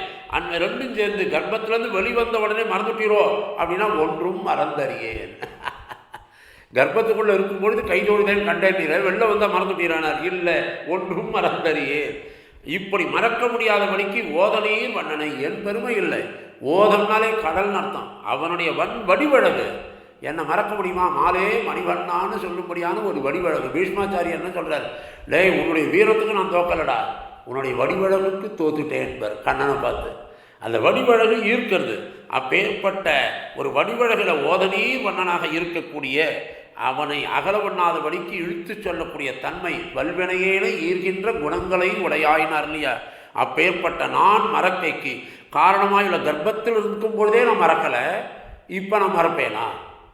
கர்ப்பவாசத்தில் என்ன நடக்கிறதுன்னு தெரியாது. நம்ம என்றைக்கு வெளில வருவோம், என்றைக்கு என்ன பண்ணுவோம்னு தெரியாது. அப்படி இருந்த காலத்துலேருந்தே வந்துட்டேன். இன்று மறப்பனோ அந்த ஞானம் அன்றைக்கே எனக்கு உபதேசம் பண்ணியிருக்கிறானே. ஏழைகால் மறக்க முடியாத பெருஞ்செல்வத்தை வச்சுட்டு இருக்கக்கூடிய இவனை விட்டுட்டு மற்ற விஷயங்களில் தரித்திரமாக திரிஞ்சுட்டு இருக்கிறாரே ஏழைகால். சேட்டை தன் மடியகத்து செல்வம் பார்த்திருக்கின்றீரேனார் இல்லையா? அதுபோல் லக்ஷ்மி இடத்துல வராமல் அக்கா இடத்துல போயிட்டு இருக்கிறீரே அப்படின்னு கேட்குறார் போல பகவத் விஷயமாகிற பெருஞ்செல்வம் எப்படி இருக்கோ அந்த திருவரங்க மேயானை செல்வமுத்தும் திருத்தி வைத்தான் வாழியேனார் இல்லையா?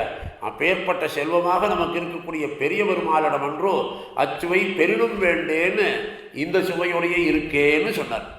7வது பாசுரத்தில் திசையும் திசையுறு தெய்வமும் தெய்வத்து இசையும் கருமங்களெல்லாம் அசைவில் சீர் கண்ணன் நெடுமால் கடல் கடைந்தா காரோதவண்ணன் படைத்த மயக்கு.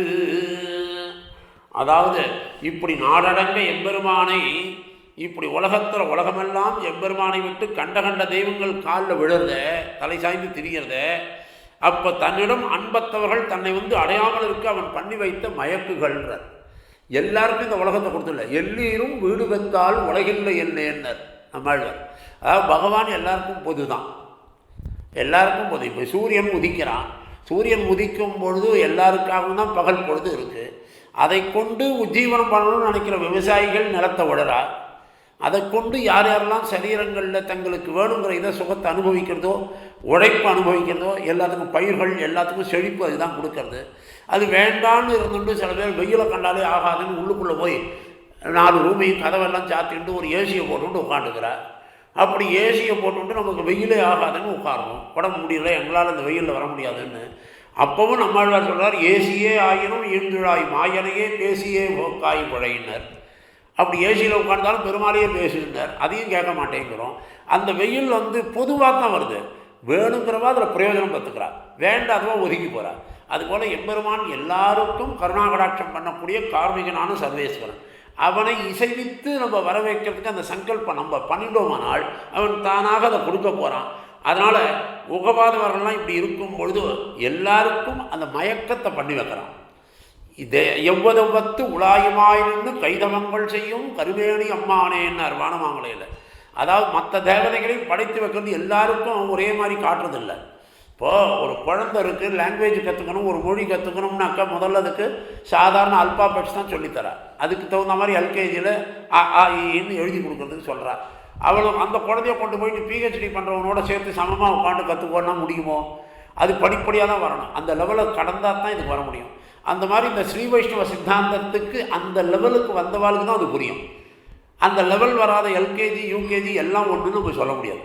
எல்லாம் ஒன்றும் ஆகாது, ஒன்று தான் எல்லாத்துலேயும் இருக்குது. அதான் நம்மளுடைய வைஷ்ணவ சித்தாந்தம். இதை தெரிஞ்சுட்டோமானால் திசையும் திசையுரு, திசைன்னு சொன்னால் உபலட்சண முறையினாலும் 4 திசையில் இருக்கக்கூடிய பூமி.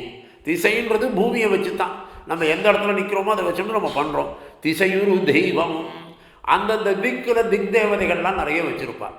அந்த திசையுரு தெய்வமும் தெய்வ திசையும் கருமங்கள், அதுக்கு தகுந்தாற் போல சிருஷ்டி சங்காரம் முதலான தொழில்கள், இதெல்லாம் நெடுநாள் படைத்த மயக்கு. நீண்ட வியாமோகம் கொண்டவன் சர்வேஸ்வரன் தன்னிடம் அன்பில்லாதவர்கள் தன்னை விட்டு அகழ்வதற்காக. இவனிடத்தில் அன்பில்லாதவா வெளியில் போ, நீ அந்த பக்கம் போய் அனுபவிச்சுடுவார் அப்படின்னு விட்டுவிடுவான். அதுக்காக இத்தனை தேவதைகளை படைக்கிறானா அப்படி. அதனால் மயங்கப்பண்ணும் பொருட்கள் எல்லாம் மோட்சம் அடைஞ்சிட்டால் லீலா விபூதி ஆலத்து போயிடும். எல்லாருக்கும் ஒரே மாதிரி இப்போ உருவத்தில் எல்லாரையும் ஒரே மாதிரி பகவான் படைச்சிருந்தான்னு வச்சுக்கோங்க. எல்லாரையும் இப்போ திருப்பதியில் ஒரு மொட்டை தலையை கண்டுபிடினா எப்படியோ அதுபோல் எல்லாரையும் ஒரே மாதிரி படைச்சிருந்தானால் யார் யாருனையும் உலகமே இயங்காமல் போயிடும். அதனால் அந்த படைப்புலேயே வித்தியாசம் வருது. ஒரு தாய் மக்களாகவே இருந்து அந்த குழந்தைகள் ஒரு அம்மா கொடுக்கக்கூடிய உணவையே சாப்பிட்டு வந்தால் கூட எல்லாத்துக்கும் தனித்தனியாக ஒரு குணம் இருக்குது. வாயும் வயிறும் வேறேன்றா, தாயும் பிள்ளையும் ஒன்றானாலும் வாயும் வயிறும் வேறேன்னு வசனம் சொல்கிறார். அதுபோல் இந்த உலகமானது மாறுபட்டு தான் லோகோ பின்ன ருசின்னு இருக்குது. அப்படி இருந்தால் தான் உலகம் இயங்கும். அதனால் இந்த இயக்கத்துக்காகவே பகவான் பல மயக்குகளை பண்ணுறான். அதைத்தான் ஞாபகத்தில் வச்சுக்கணும். திசையும் மயக்கு, பூமியை படைத்தவன் அதை படைத்தவனான தன்னையும் மறைச்ச மாட்டான், தான் வெளியில் வரலை. இதனாலேயே சில பாபிகள்லாம் என்ன பண்ணுறா, அவன் பகவானே கிடையாது, இதெல்லாம் இயற்கை தானாக வந்ததுன்றா, கண்ட தெய்வங்களையும் நினச்சிக்கிறார். அந்த மாதிரி இல்லாமல் திசையுரு எல்லாரையும் மயக்கி விட்டுடுறா, குழப்பி விட்டுடுவா. தெய்வமே கிடையாது, நீ இருக்கியா அப்படின்லாம் கேள்வி கேட்குறா இல்லையா. அதனால் திக்குகள் தோறும் மறைந்து வாழும் பல தெய்வங்களையும் படைச்சிருக்கான். எல்லா திக் தேவதைகளையும் பகவான் படைக்கிறான். அப்படி அந்த தெய்வங்கள் திசையுரு தெய்வமும் மயக்கு. இப்படியே எல்லாரும் தெய்வத்து இசையும் கருமங்கள் மயக்கு. எல்லாம் ஒரு மயக்கத்தை கொடுக்குற போல இருக்கும். உண்மையை உணரணும்னா அந்த மயக்கத்திலேருந்து விவேகித்து அறியணும். அதனால் அந்த தெய்வங்களிடத்தில் சில காரியங்களையும் ஏற்படுத்தி வைக்கிறான். இப்படி ஒரு ஜீவனை பிரம்மன் என்னும் தேவனாக படைத்து அவனையே மேற்போர்வையாக ஒரு பிரம்மனாக ஒருத்தனை படைக்கிறான். ஒரு ஜீவாத்மாவை அவனை படைத்து படைக்கும் தொழிலையும் அவனை வச்சு செய்கிறான். பார்ப்பவர்களுக்கு படைக்கும் தொழில் செய்யக்கூடிய பிரம்மா பெரியவன்ற அவர் நமக்கு ஒரு மயக்கத்தை உண்டாக்குறான். இப்படியே ஒவ்வொரு ஜீவராசிகளையும் ருத்ரன்ற தேவதையை ஒருத்தனை படைச்சு அவனுக்கு தான் ஆத்மாவாக இருந்து அந்த சம்ஹாரம் பண்ணுறது, திரிபுர தகனம் பண்ணுறது, ஆலகால விஷபானம் பண்ணுறது, இதெல்லாம் பார்க்கும் பொழுது அந்தர்யாமியாக இருந்து அவன் செய்கிறத யாரும் பார்க்க முடியாது. அப்பேற்பட்ட அந்தர்யாமியாக இருக்கக்கூடிய இவனே பரம்பொருள்ன்றது தெரியாதபடிக்கு அவர்களும் பரம்பொருளோடு நினைக்கும்படியா எல்லா தெய்வமும் ஒன்று தானேன்னு சொல்கிறா இல்லையா. அதை மட்டும் நம்ம வைஷ்ணவத்தில் ஒன்று தான் எல்லாம்னு மாற்றிக்கிறோம். இதுதான் என்ன புரிஞ்சுக்கணும். எல்லாம் ஒன்றும் ஆகாது, ஒன்று தான் எல்லாத்துலையும் இருக்குன்றது தான் வேதம் சொல்கிறது. ஏன்னா பரம்பொருள் 2-3 இருக்குன்னு சொன்னால் அவளுக்குள்ளே சண்டை வந்துடும். நம்ம இந்தியாவுடைய சில மாநிலங்கள்லாம் கூட்டணி ஆட்சின்னு ஒன்று வச்சுருப்பாள். அந்த மாதிரி கூட்டணி ஆட்சின்னு வச்சுக்கும் பொழுது முதல் 2.5 வருஷம் நீ இரு, அடுத்த 2.5 வருஷம் நான் இருப்பேன்பார்.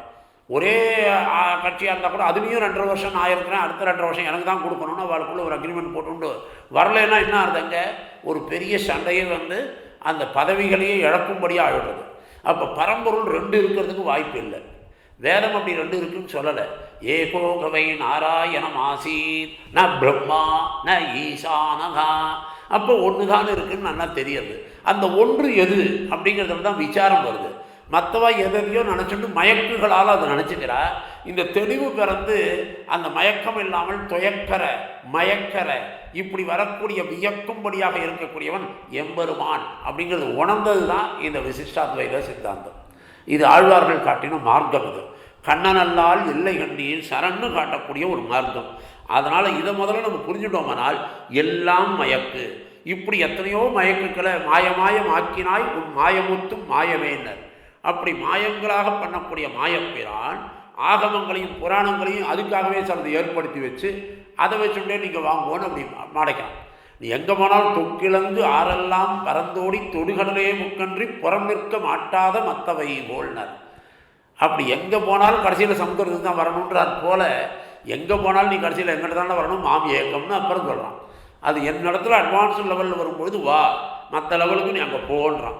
அப்படி அந்தந்த தெய்வங்களையே மயக்கும்படியாக பண்ணி அதற்காக கோயில்களையும் அதற்காக மதாச்சாரியர்களையும் தெய்வம் இல்லைன்னு சொல்கிற நாஸ்திகவாதிகளையும் தெய்வம் இருக்குன்னு சொல்கிறவாரையும் தெய்வத்துக்கு குணம் இல்லை ரூபம் இல்லைன்னு சொல்லக்கூடியவாரையும் இதெல்லாம் ஒன்றுமே இல்லை சூன்யம்னு சொல்கிறவாரையும் அதுக்குன்னு ஒரு 1000 ரூபாய் கற்றுன்னு அது கொடுத்து வேறு கற்றுக்கணும் நம்ம சூன்ய தியானம்னு இப்படி எல்லாமாக எல்லாத்தையும் பண்ணி மயக்கி வைத்து தன்னிடத்துல வரக்கூடியவனுக்கு மாம் ஏகம் அப்படின்ற ஒரே இதில் வரணும்.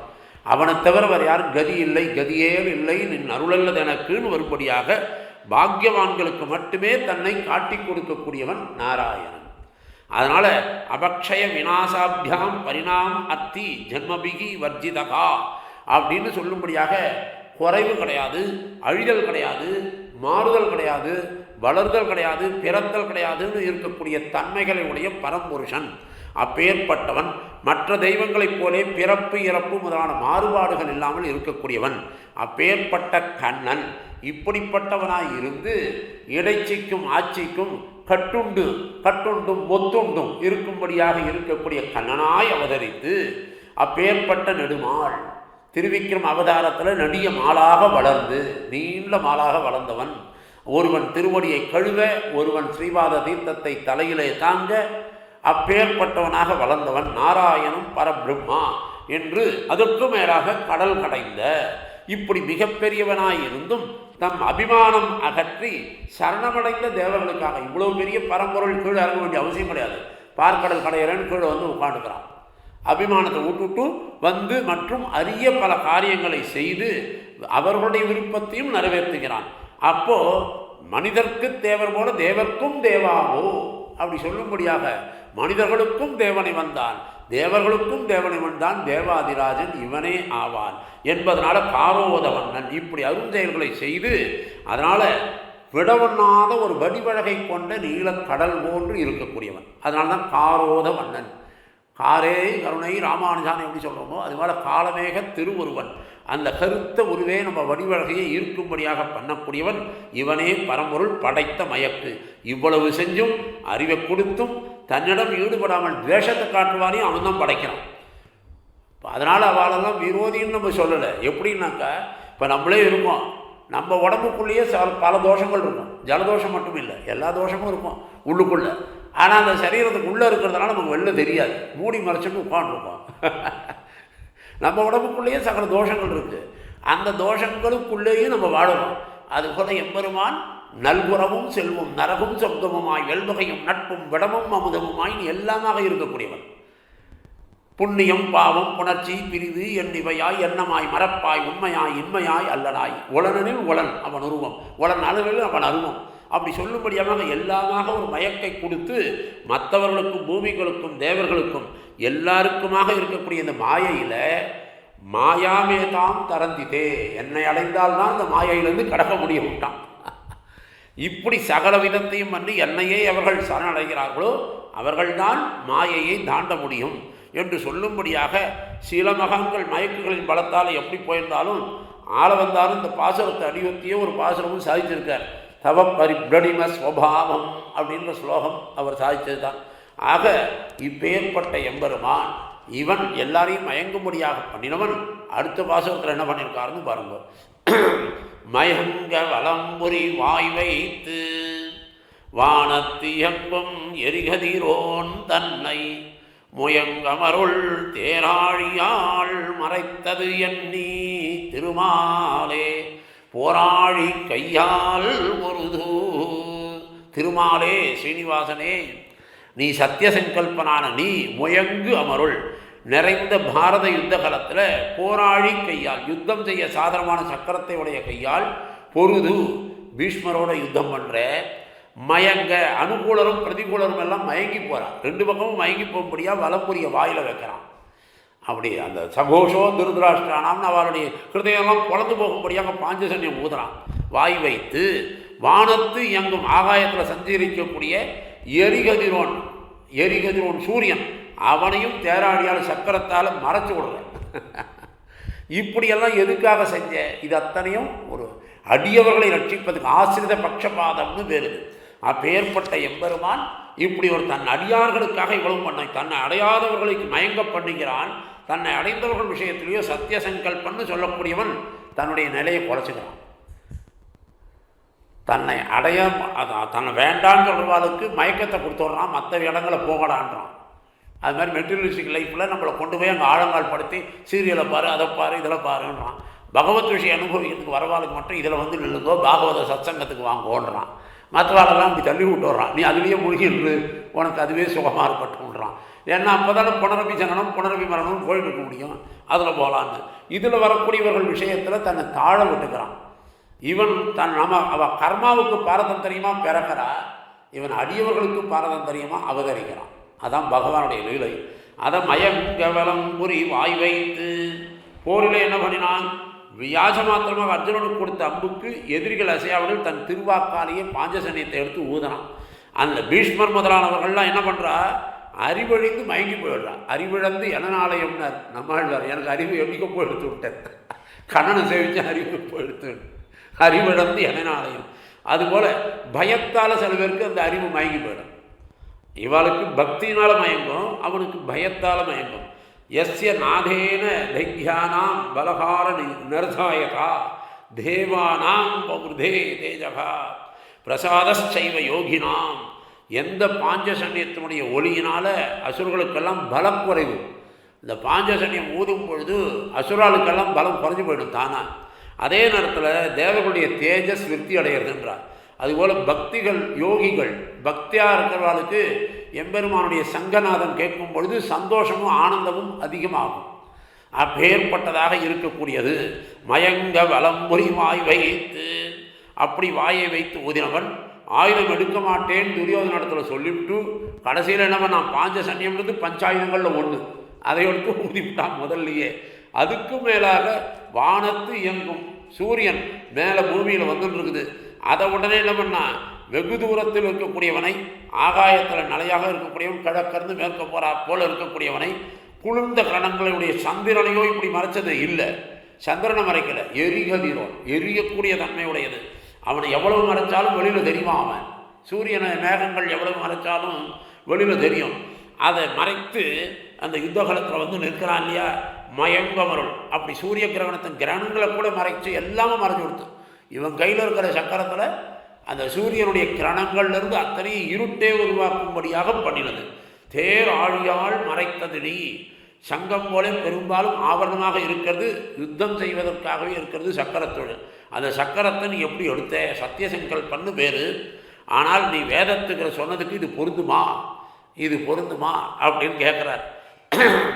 ஆகாயம் கீழே விடக்கூடும், பூமி சுக்கலாகக்கூடும், இமயமலை தூளாகக்கூடும், சமுத்திரம் வார்த்தக்கூடும், என்னுடைய வார்த்தை வீணாகாது அப்படின்னு சொல்லக்கூடிய அவருடைய வார்த்தைக்கு சிறிதாவது சேருமா நீ சொல்கிறதெல்லாம் அப்படின்னு கேட்க முடியாது. ஆயுதத்தை கையால் எடுக்க மாட்டேன்னு சொன்னவன் பிரதிஜை செஞ்சியே, இங்கு கையால் எடுத்தியே. செங்கல்பத்தால் என்றோ ஆழியால் சூரியனை மறைத்தறியன். சண்டை செய்வதற்காகவோ போரிடவோ இல்லையே, நீ எதுக்கு பண்ண?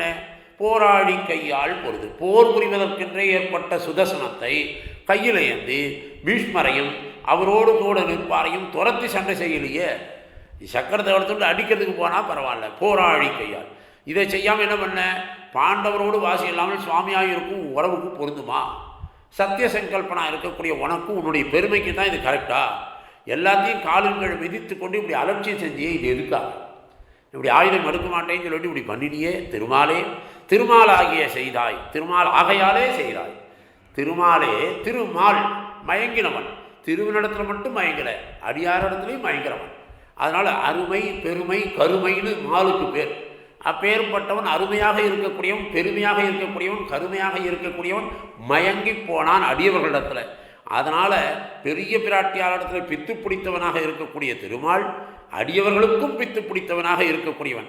இது சத்திய சங்கல்பத்தில் சேருமான்னா பரமபுருஷனுடைய சங்கல்பம் எதுவும் வீணாகாது. பகவானுடைய சங்கல்பம் பொது. எப்பாடுபட்டாகிலும் என் அடியார்களை ரட்சிப்பேன். மம பிராணாகி பாண்டவாகா, என்னுடைய பிராண சுகிருத்துன்னு சொல்லிவிட்டான் இல்லையா. ஒரு விசேஷ சங்கல்பம் செஞ்சு வச்சுக்கிறான். இந்த விசேஷ சங்கல்பம் பழுதாகாது. அடியவர்களுக்காக சாது பரித்ராணம். அதனால் சாதுக்களை ரட்சிக்கணும் இல்லையா. சாதை ரட்சிக்கிறது தான் எனக்கு, அதுதான் பரித்ராணாய சாதுனா அப்படின்னு சொல்கிறார். அப்போது அந்த சாதுக்களுக்காக எதை வேணாலும் செய்வான். ஆயுதம் எடுக்க வைப்பேன் என்றார் அன்பரான பீஷ்மர். அவருடைய வார்த்தையை ரட்சிக்கணும் இல்லையா. ஆயுதம் எடுக்க மாட்டேன்னு சொன்னோடனே அவனை ஆயுதம் எடுக்க வைப்பேன்னார். அதையும் பண்ணிட்டார். அதனால் ஆசிரியரான சத்திய சங்கல்பம் நிறைவு செய்திலேயே முடியும். பீஷ்மாச்சாரி சொல்லும் பொழுது அதை கேட்கணுமா இல்லையா. அவர் பரம பக்தனாச்ச பீஷ்மாச்சாரியன். தேராழி, தேரின் அவயமானது சக்கரம், அதுபோல தேர் ஆழி சுதர்சனம், ரதாங்கம் தேரின் அவயவம் அப்படின்னு பேர். அதனால் தேராழி. இப்பேற்பட்டவன் ஆபத்து முதிர்ந்த அளவில், அதாவது அடியார்களுக்கு ரட்சிக்கிறதற்கு மற்றவர்கள் அழிந்து போக வேண்டுமா, ஒத்தனை ரட்சிக்கிறதுக்காக இன்னொருத்தன் அழிஞ்சு போகணுமா, அப்படி இல்லை. அனைவருக்கும் ஆபத்து வரும் பொழுது லோகமே அழியும்படியாக இருக்குன்னா அப்போ நான் தான் ஜகத் ரட்சகன் வந்துடுவான். சாதாரணமாக அடியவர்களுக்கு ஆசிரித பாரதந்திரியத்தோடு இருந்ததை இந்த பாசுரத்தில் சொன்னார். அடுத்த பாசுரத்தில் என்ன சொல்ல போகிறார், சகல உலகுக்கும் ஜகத் ரட்சகன் நான் தாண்டான்றார். அதனால் அதுக்கு மகாபலியாலும் பிரளயத்தாலும் 2 விதமான ஆபத்துக்கள் வந்த பொழுது இந்த மானவிலா பன்றியாகவும் வந்து நானே ரட்சிப்பேன்னு சொல்லும்படியாக வந்தவன். பொறுகோட்டோர் ஏனமாய் புக்கிடந்தாய்க்கு அன்னு உன் ஒரு கோட்டின் மேல் கடந்ததன்னே விரிதோட்டச் சேவடியை நீட்டி திசை நடுங்க விந்துலங்க மாவடிகள் நீகலந்தவன். விரி தோட்ட சே அடியைன்னு எடுத்துக்கணும். மலர்ந்த இதழ்களை உடைய தாமரை போன்ற சிவந்த அடியை. சேன்றதுக்கு சிவப்புன்னு ஒரு அர்த்தம் உண்டு, சேனா எருதுன்னு ஒரு அர்த்தமும் உண்டு. தமிழில் ஒரு எழுத்தே அப்படி அர்த்தங்களை கொடுக்கும். இந்த இடத்துல வரும்பொழுது சே அடின்னாக்கா செவ்விய அடி, சிவந்த அடியைன்னு எடுக்கணும். நீட்டி வளரச் செய்து திசை நடுங்கா, எத்திசையில் உள்ளவர்களும் நடுங்கும்படியாக விண் தொலங்கா, விண்ணிலே இருக்கக்கூடியவர்களும் பயப்படும்படியாக மாவடிவின், மாவடிவில், மான பெரிய அப்படி ஒரு அர்த்தம் உண்டு. மாவடிவில் நீ திருவிக்கிரமனான் பெரிய வடிவுடன் நீ அளந்த பொழுது மண் பூமியானது, அதே பூமி பொறுகோட்டு ஓர் ஏனமாய், போரானுக்கும் இந்த தந்தம், வராகத்துக்கு தந்தம் உண்டு. அதனால் அந்த தந்தமானது எதிரிகளை பழக்கிறதுக்காக வச்சுக்குவாங்க. அப்பேற்பட்ட தந்தத்தில் ஓர் ஏனமாய் ஒப்பற்ற வராகமாய் பிரளய காலத்திலேருந்து புக்கு இழந்தாய்க்கு அந்த பூமி பிராட்டியை தூக்கிட்டு வந்தியே அன்று அக்காலத்தில் உன் ஒரு கோட்டின் தந்தத்தின் நுழியில் மல்லிகோச விரதான்னு, மல்லிகோச மதுவிரதான்னு கைசிக புராணம் ஆரம்பிக்கும் பொழுது வராக சரம ஸ்லோகம், அந்த தியான ஸ்லோகம் சொல்லுவாள். அது ஒரு பெரிய வராகமூர்த்தியாக இருக்கக்கூடிய சிலம்பினடை சிறுவரல் போல் பெரிய பேரு திருக்குழம்பில் கணகணப்ப திருவாகாரம் குழுங்கா அப்படின்னு மகா மேருவே கால் கொலுசில் போட்டிருக்கிற ஒரு கல்லுக்கு சமம்னு சொல்லக்கூடிய அளவுக்கு வராக அவதாரம். அப்பேற்பட்ட வராக அவதாரத்தில் அந்த பெருமாளுடைய அந்த ஏட்டுக்கு மேலே ஒரு இதுவாக அந்த கோடுனா தந்தம், அந்த கோட்டுக்கு மேலே ஒரு சின்ன வண்டு உட்காந்துக்கிறார் போல பூமி இருக்குதான். அப்போ அவருடைய திருமேனி எவ்வளோ பெருசு, இந்த அண்டம் பூராவும் எப்படி ஒரு வண்டுக்கு சமமாக இருந்தது அப்படிங்கிறத பார்க்கணும். அப்பேற்பட்ட வராக அவதாரத்தில் ரட்சித்தான் இல்லையா, அதைத்தான் இங்கே சொல்கிறார். விரிதோட்ட சேவடியை ஓர் ஏனமாய் அன்ற காலத்தில் ஒரு கோட்டின் மேலே எப்படி அடங்கி கடந்தது தானே இது. விரிதோட்ட சேவடியை மலர்ந்த தோடாகி இதழை உடைய தாமரை போன்று சிவந்த அடியை, தாமரை அப்படி மலர்ந்து இருக்கிறார் போல மலர் தாமரை கண்ணனாக இருக்கக்கூடிய உன்னுடைய மலர்ந்த தோட்டை உடைய இதழ்களை உடைய திருவடி, அதை கொண்டு காடு மேடெல்லாம் அளக்கறையே. விரிதோட்ட ஒளிவிரியும் தோடுகளை உடைய குண்டலங்களை உடையவனேன்னு சொல்லலாம். சே அடியை நீட்டி, திருவடியை நீட்டி இச்செயலை செய்து, இந்த செயலை திருவிக்கிரமனா செய்யும்பொழுது என்னாச்சு, திசையெல்லாம் நடுங்க ஆரம்பிச்சது. திசைகளில் இருக்கிற பூமியெல்லாம் நடுங்கிறா. இது என்ன ஆச்சரியமாக இருக்குது, ஒரு கால் மட்டும் மேலே போயிட்டே இருக்குது, எவ்வளோ பெருசாக இது என்ன உருவம்? ஒன்மிதிகில் புனலுருவி ஒரு கால் நிற்ப ஒரு காலம் காமரசீர் அவனன் உள்ளத்து என் மதியம் கடந்தண்ட மீது போகீர் விசும்பின் உடுபோய் எழுந்து மேலை தன் மதியம் கதிரவனும் தவிர ஓடி தாரகையின் குழந்தலை அப்பால் விற்குன்னு மண்முழுதும் அகப்படுத்து நின்ன எந்தையினர். அப்படி மண்முழுதும் அகப்படும்படியாக இருக்கக்கூடிய சேவடியை நீட்டி திசை நடுங்கா எல்லாரும் நடுங்கும்படியாக விண் துலங்க வானத்துள்ளவெல்லாம் இவ்வளவு நாளாக நான் தான் ஈஸ்வரன் நினச்சின்னு மேலே உட்காண்டிருந்தேன், இப்போ நானே கீழே இறங்கணும் போல வந்து டிக்கெட் இல்லை எனக்கு அப்படின்னு திருவடியினால் அடிபட்டு நடுங்கினார்களோ. பெரியவாச்சாமல்ல அப்படி திருவடியினால் அடிபட்டு நடுங்கினார்களோ அப்படின்னு சொல்லும்படியாக மாவடிவின் பெரிய வடிவில் அணைக்கும் திருவடி அடிக்குமோ இப்பெரிய வடிவை கண்டு பயந்து நடுங்கினாலும். எம்பெருமானுடைய திருவடியை பார்த்தாலே பயம் வந்துட்டு தான் மேலே இருக்கிறவாளுக்கும். அப்பேற்பட்ட எல்லாத்தையும் தன்னுடையதுன்னு சுவாதீனப்படுத்தினானா. மற்றவாளுடைய இல்லை சொத்தெல்லாம் அபகரிக்கிறான். இப்போ அங்கங்கே என்ன பண்ணுறா, போய் பிறர் ஏமாற்றி கோயில் சொத்தெல்லாம் அடிக்கிறான்னு உடனே ஹைகோர்ட் ஆர்டர் போட்டதுக்கப்புறம் எல்லாத்தையும் நிலத்தையெல்லாம் மீண்டும் மீட்டு எடுக்கிறோன்றார். அந்த மீட்டு எடுக்கிறதே எங்களுக்கு இவ்வளவுன்றா. அந்த மாதிரி மீட்டு எடுத்தது எல்லாமே எம்பெருமானுடைய தான். அதெல்லாம் பெரிய வடிவையெல்லாம் கொண்டு அளக்க வேண்டிய இந்த பூமியை இவ்வளோ பெரிய வடிவு எடுக்க வேண்டியதை ஒரு பல்லுனுடைய நுனிக்கு கூட காணலைன்னு ஆச்சரியப்படும்படியாக வராக அவதாரத்தை வச்சுருக்கியே. பொறுகோட்டோர் ஏனமாய் பண்ணியாய் அவதரிக்கையாலே அந்த ஜாதிக்குரிய செருக்கோடு கண்டவிடமெல்லாம் தந்தத்தாலே குத்தி தின்னார். அதாவது அந்த ஒரிஜினலாக வராக அவதாரம் எடுத்த உடனே இதெல்லாம் ஒரிஜினல் தான் தெரியாது. ராமாவதாரத்தில் மாரீசன் மாயமானா வந்திருக்கும் பொழுது இது நம்ம ஜாதி மாதிரியே இல்லையேன்னு அந்த மான் கூட்டங்கள்லாம் சந்தேகமாகிடுதான். அதுங்கெல்லாம் சந்தேகப்பட்டு தான் இது ஒரிஜினல் மாதிரி தெரியல, இது டூப்ளிகேட் மாதிரி இருக்குது, நம்ம ஜாதியில் சேர்த்துக்கலாமா வேண்டாமா இதுங்கெல்லாம் மீட்டிங் போட்டு தான். அந்த மாதிரி இல்லாமல் இந்த ஒரிஜினல் பண்டிகைகள் எல்லாமே சேர்ந்து இது நம்ம ஆள் தான் அப்படின்னு சொல்லி மேலே விழுந்து கொடுக்கும்படியாக எம்பெருமானுடைய வராக அவதாரம். அப்பேற்பட்ட திரிவதில் பொருத்தம் இருக்கான். அப்படி அவதாரத்தில் மெய்ப்பாடு அப்படி வந்தால் கூட பெருமாள் எதை செஞ்சாலும் செவ்வனே செய்ய வேண்டும். அந்த அவதாரங்கள் வந்தாலும் சரி எதை செஞ்சாலும் சரி பரிபூர்ணமாக செய்யக்கூடிய வந்தான். யாருக்கும் எந்த விதமான இதுவும் இல்லாமல் எப்படி செய்யணுமோ அந்த அவதார புருஷன். அப்பேற்பட்டவன் அவனுடைய அழகுக்கு ஒப்பு இல்லை. அப்பேற்பட்டவன் புக்கு இடந்தாய்க்கு. அப்படி பிரளயதளத்திலே மூழ்கி அண்டச்சுவரில் இருந்தும் குத்தி எடுத்து கொண்டிருந்த உனக்கு ஏனமாய் புக்கு இடந்தாய்க்கு நீருளும் சேத்திலும் அஞ்சாமல் சென்று பூமியை பிரித்தெடுத்த காரியம். இந்த தண்ணிக்குள்ளே போய் அந்த சேத்துல பாசி தூர்த்து கிடந்த பார்மகற்கு பண்டொரு நாள் மாசுடம்பில் நீர்வாரா மானமிலால் பண்ணியாம் தேசுடைய தேவர் திருவரங்கச் செல்வனார்ன்ற ஆண்டாள். அப்பேற்பட்டவன் அந்த காலத்திலே உன் ஒரு கோட்டின் மேல் கடந்ததே, ஒரு நுனியில் வச்சுட்டு இருந்தியே, ஒரு மறு போல ஒரு மச்சம் போல ஒரு வண்டு போல இருந்ததே அந்த பூமி. களிர் மறுப்பின் நாப்பண்ணின் புல்லின் நிலமுன்னு பரிமாடல்லையும் வருது என்று சங்கத்தமிழரும் சொல்லியிருக்கா. இப்படி திருமாலுடைய ஏத்தத்தை இப்படி புள்ளி போன்ற பூமியை எடுக்க பெரியதான வராக அடிவை கொள்ள வேணுமோ எனில் வன்மை மிக்கவன் ஒருவன் 4 பேருக்கு சோறுடணும்னு நினச்சா. ஒரு நல்ல பலசாலியாக இருக்கான், ஒரு வள்ளல் தன்மை இருக்கான். அவன் 4 பேருக்கு சோறுடணும்னு நினச்சா 40 பேருக்கு கண்டா இன்னும் கொஞ்சம் சோறு போடுவான். 4 பேருக்கு போடணும்னு நினச்சா இன்னும் 10 பேர் வந்துட்டான்னு வச்சுக்கோங்க. பாகவதா வந்துட்டான்னா உடனே தடபுடல் அடுப்பு மூட்டுங்க இன்னும் பண்ணிடலாம் அப்படின்னு சொல்லி எல்லாம் பண்ணிகிட்டே இருப்பாங்க. அதுபோல் ஊரடங்க உலையடங்காது அது மாதிரி போயிட்டு இருப்பாங்க. அப்படி பண்ணக்கூடியதாக ஆபத்து வந்த காலத்தில் எல்லாரையும் விளக்காமையே பற்றின்று வராக அவதாரத்தில் தலையால் சுமந்து ரட்சிக்கிறான். திருவிக்கிரம அவதாரத்தில் தலையிலே காலை வைத்தும் ரட்சிப்பான். தலையால் ரட்சிக்கிறதுக்கு வராக அவதாரம், அடுத்தவன் தலையில் காலை வச்சும் ரட்சிக்கக்கூடியதும் இவனுடைய தன்மைதான். அப்பேற்பட்ட இவனை தாழ்ந்த வடிவை கொண்டு தான் ரட்சிக்க வேண்டும் என்ற நிர்பந்தம் இவனுக்கு இல்லை. எல்லாமே உகப்பு தான் எம்பெருமான் செய்யக்கூடியது அப்படின்னு சொல்கிறார். பெரியவராக கொண்டு பல்லிடுக்கில் போகாத பூமியை தூக்கிண்டு சிறிய செயலை ரட்சித்தது மாத்திரம் இல்லை, சிறியதோர் இளம் தளிரில் குழந்த வடிவோடு எல்லா உலகத்தையும் விழுங்கி பெரிய செயலை செய்து அவன் ரட்சிப்பதும் உண்டு.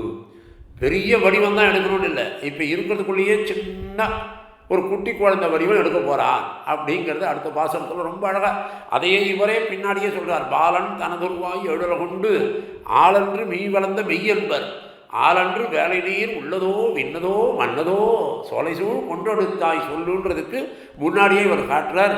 மண்ணும் மலையும் மறிகடலும் மாருதமும் விண்ணும் விழுங்கியது மெய்யன்பர் என்னில் அழகளவு கண்ட சீராழியாய்க்கு அன்னை உலகளவும் உண்டோ உண்வாய்.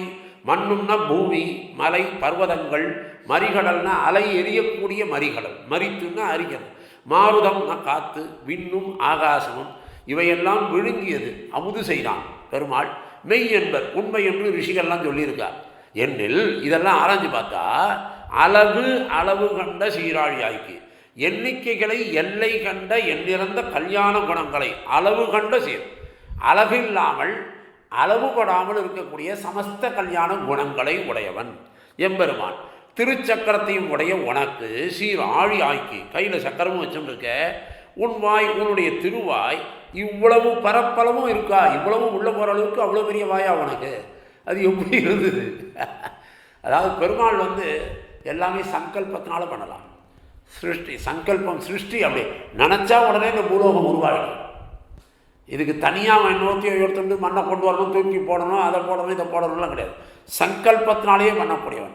அதுதான் மாயைன்றதுக்கு சங்கல்பம்னு ஒரு அர்த்தம் உண்டு. சங்கல்ப ஞானம், அந்த ஞானத்தினாலும் சொல்கிறான். அதனால் இப்பேற்பட்டவன் சேராத எல்லாத்தையும் சேரும்படியாகவும் பண்ணுவான், எல்லாத்தையும் தனித்தனியாகவும் வச்சுருப்பான். அப்போ மண்ணும் உலகில் உள்ள ஆதாரமான பூமியும் மலையும் அதற்கு உறுதிப்படுத்தக்கூடியதாக இருக்கக்கூடிய ஆதாரமாய் பூதரம்னு சொல்லும்படியான மலைகள், பூமி அதில் இருக்கக்கூடிய மலை, மறிகடலும் அந்த பூமியை சூழ்ந்து இருக்கக்கூடிய மறிகடல் அலை கடல்கள், எத்தனை கடல்கள் இருக்கோ எல்லாமே 7 மாகடலும் 7 கடைகளும் மஞ்சாடும் அலையேழும் கடல்கள் 7 விண்ணகம் மண்ணகம் மத்தும் எல்லாம்னு திருக்கோளூரில் தான் அதை சொல்கிறார். அப்பேற்பட்டவன் தான் அங்கேயும் உலகளந்தான் தெரிவிக்கிறவன்றதை காட்டுறார். அந்த பூமியை சூழ்ந்து இருக்கக்கூடிய கடல்களும் மார்தமும், மார்தம்னா காற்று, சகல ஜீவராசிகளுக்கும் மூச்சு விடுறதுக்கு உயிர் தரிக்கிறதுக்கு இந்த காற்று வேணும். விண்ணும் முற்கூறிய மண்ணும் மலையும் மறிகடலும் மார்தம் எல்லாம் இருந்தால் கூட ஆகாசம், இதெல்லாத்தையும் இடம் பரப்பின்று இருக்கக்கூடிய ஆகாசம் விழுங்கியது மெய்யன்பர். இதெல்லாம் வெண்ணம் திருடி சாப்பிட்ற கண்ணனை போல் எதையோ சாப்பிட்ட பூமியை பூராகும். அதனால தான் வையவேழும் கண்டால் பிள்ளை வாயுலேன்னா வாயுள் வையகம் கண்ட மடநல்லார் ஆயர் முத்திர நல்லன் அருந்தெய்வம்னா. அப்பேற்பட்ட அருந்தெய்வமாக இருக்கிறதுனால இந்த ரிஷிகள்லாம் சொல்கிறா, மெய்யன்பர் உன் சக்தியும் சாமர்த்தியத்தையும் கடலில் தடை காண்பது போலே காணவல்ல மார்க்கண்டேயர் முதலான மகான்கள் கடலுக்குள்ளே இருக்கிற தரையை காண்கிறார் போல இந்திரஜாலம் போல் பொய் என்று உண்மை காட்சின்னு எல்லாரும் சொல்லியிருக்கா. அப்படி உன் தன்மையை அளவிட முடியாதபடிக்கு இருக்கக்கூடியவன். என்னில் உன்னுடைய கருவி அப்படின்னா அழகுன்னு அர்த்தம். அழகுன்னா ஒரு யூனிட், எப்படி மெஷர்மெண்ட், அப்படி மெஷர்மெண்ட் பண்ண முடியுமான்னா அழகு அளவு, அது லட்சம் கோடி அப்படின்னு சங்கம் மகாசங்கம் பத்மம் குமுதம்னு பல வகைப்படும் அழகு. அழகுன்னா ஒரு கருவி, மெஷர்மெண்ட் தராசு மாதிரி. அதுபோல் தமிழர்கள் அதில் அழகுக்கு இவ்வளவு இருக்குது, லட்சம் கோடி சங்கம் மகாசங்கம் பத்மம் குமுதம் இப்படின்லாம் உண்டு. பரிபாடல்களில் நெய்தலும் குவளையும் ஆம்பலும் சம்பமும் மயில் கமலமும் வெள்ளமும் என்று அழகுகளை குறிப்பிட்டனர்னு சொல்லுவாள். இதெல்லாம் அழகுக்கு ஒரு அளவாக வச்சுருக்கான். அழகுகளையே எல்லை கண்ட எண்ணிக்கையற்ற குணங்களையும் உடையவன். அதனால் எண்ணிலடங்காத குணங்களை உடையவன். இவ்வளவுதான் இவனுடைய பெருமைன்னு யாராலையும் அளவிட முடியாது. நம்ம ஏதோ எனக்கு தெரிஞ்சதை வச்சுட்டு இப்போ அளந்திருக்கேன், இவ்வளோ நாடி அளந்திருக்கோமே தவிர அளக்க முடியுமா அப்படின்னா பெருமாளை அளக்க முடியாது. நம்ம வேணால் அளப்பாக விட்டுருப்போம் எதையாவதுன்ற மாதிரி சொல்லலாம். அப்பேற்பட்ட வரம்பு இல்லாமல் வரம்பினூடு ஏத்திலும் வரம்பில்லாத கீர்த்தியாயினார். அப்பேற்பட்ட வரம்பில்லாத கீர்த்தியை உடையவன். அப்பேற்பட்ட பல அடுக்கள் ஆம்பல் இணைத்தன என் வரம்பு அறியா அப்படின்னு பரிபாடல்லையும் ஒரு பாடல் உண்டு. அப்பேற்பட்ட எம்பெருமான் அவனை ஒரு சிறந்த மலை தாதுக்களுக்கெல்லாம் இருப்பிடமாக இருப்பது போல ராமபிரானும் குணங்களுக்கெல்லாம் பெரியதோர் இருப்பிடம்னு சொல்லுவாள். பகவோ நிருப கல்யாண குணாகா அப்படின்னு சொல்கிறார் இல்லையா. அப்பேற்பட்டவன் அவன் ஆழியாய்க்கு குணங்களை மாத்திரமில்லாமல் சுதர்சனம் போல கையில் ஆழி வைத்து கொண்டு இருக்கக்கூடியவன். அப்பேற்பட்ட உனக்கு அன்று இந்த உலகத்தை விழுங்கின அன்று இவ்வுலகளவும் உண்டோ உன் வாய். சிறு குழந்தையாக படுத்துட்டு இருக்கிய இந்த உலகம் பூராமல் எப்படி உன் வாய்க்குள்ளே போச்சு? இந்த ஆழ்வார்கள்லாம் அதிமானுஷ ஸ்தோத்தில் எப்படி கூறத்தாழ்வான் கேள்வி கேட்பாரோ அதுபோல் பொய்கை ஆழ்வார் கேட்குறார். நீ எங்கிருந்தாலும் எடுத்துன்னு வந்த விண்ணதோ மன்னதோ, நீ பூலோகத்துலேருந்து எடுத்துன்னு வந்தியா இதில் வந்திருந்தியா எந்த சோலையிலேருந்து எடுத்து வந்து விழுந்தது உனக்கு? பிரளய காலத்தில் நீ ஆலை நிலை பாலகனாய் அன்புலகம் உண்டவன் என்றார் இல்லையா. அப்பேற்பட்ட இவற்றை பிரளயத்தில் நோவுபடாதபடிக்கு ஒரு பாட்டிலுக்குள்ளே எல்லாத்தையும் உள்ளே வச்சுட்டு சீல் போடுற மாதிரி கட்டவரில் வேற எடுத்து காலில் போட்டுண்டு உள்ளுக்குள்ளே இருக்கிறவாள் ஒவ்வொருத்தரையும் மிக்ஸ் ஆகாதபடிக்கும் வச்சுண்டு உள்ளுக்குள்ளே போன பாத்திரம் வேறு மிக்ஸ் ஆகிட்டு வேலையே. நம்ம வயிற்றுக்குள்ளே குழம்பு சாதம் சாத்து சாதம் மோர் சாதம் எது சாப்பிட்டாலும் உள்ளே போனால் எல்லாம் ஒன்றா விடுறது. அதுபோல் இல்லாமல் திருப்பி எல்லாத்தையும் வெளியில் அதாவது கர்ம பலத்தை அனுபவிக்கிறதுக்கு திருப்பி எல்லாத்தையும் அதே மாதிரி கொண்டு வந்து சேர்க்குறான். நீ என்னென்ன தப்பு பண்ணன்றது எல்லா கணக்கையும் எழுதி வைக்கிறான். இப்படி எல்லாத்தையும் பண்ணி திரும்பவும் சிருஷ்டி காலத்தில் அத்தனை பேரையும் உருவே கொடுத்தானோன்னு சொல்லும்படியாக அவளுடைய புண்ணிய பாவங்களுக்கு தகுந்தாற் போல மீண்டும் படைத்தலை செய்கிறான். இப்பேற்பட்ட ஆச்சரியமாக இந்த 10 பாசுரங்களில் பெருமாளுடைய பெருமைகளை அனுபவித்து கொண்டு போகும் வழியால் அவனிடத்தில் இருக்கக்கூடிய பேரன்பை பேசினார். அதனால் இப்பேற்பட்ட பேரன்பு கொண்டவராக இருந்ததுனால்தான் இவருக்கு பரபக்தியிலே திளைத்தவர்னு சொல்லலாம். அப்பேற்பட்ட முதல் திருவந்தாதியில் இந்த 10 பாசுரங்களை அடியனுக்கு நியமித்த ஸ்ரீமத் பரமஹம்சேத்தியாதி யதுகிரி யதிராஜஜிய சுவாமிகளின் திருவடி கீழ் தலையல்லால் கைமாறலேனே என்று அடியனுடைய பிரார்த்தனையை பூர்த்தி கொண்டு அடியன் பூர்த்தி பண்ணுகிறேன். தாசன் குறை இருந்தால் அடியனுடைய அகங்கார மமதை, நிறைய இருந்தால் அந்த ஆச்சாரியனையே சாரும். ஸ்ரீமத்யை விஷ்ணு சித்தாரிய மனோநந்தனகேதவே நந்தநந்தன சுந்தரியை கோதாயை நித்யமங்கலம். ஸ்ரீமதே ரம்யஜாமாத்ரு முனீந்திராய மகாத்மனே ஸ்ரீரங்கவாசினே பூயாத் நித்யஸ்ரீர் நித்யமங்கலம். ஆண்டாள் ரங்கமன்னார் திருவடிகளே சரணம். ஆழ்வார் எம்பெருமானார் ஜீயர் திருவடிகளே சரணம். ஜீயர் திருவடிகளே சரணம். அடியன் தாசன். பற்பமெனத்திகள் பைங்கழலும் தன் பல்லவமே விரலும். பற்பமென திகழ் பைங்கழலும் தன் பல்லவமே விரலும். பாவனமாகிய பைந்துவராடை பதிந்த மருங்கழகும்.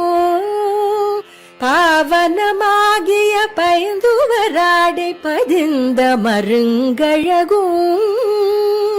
முப்புரி நூலோடு முன்கையில் ஏந்திய முக்கோல் தன்னழகும். எப்பொழுதும் யதிராசன் வடிவழகு என் இதயத்துள்ளதால் இல்லை எனக்கெதிர், இல்லை எனக்கெதிர், இல்லை எனக்கெதிரே. இல்லை எனக்கெதிர், இல்லை எனக்கெதிர், இல்லை எனக்கெதிரே. இல்லை எனக்கெதிரே, இல்லை எனக்கெதிரே, இல்லை எனக்கெதிரே.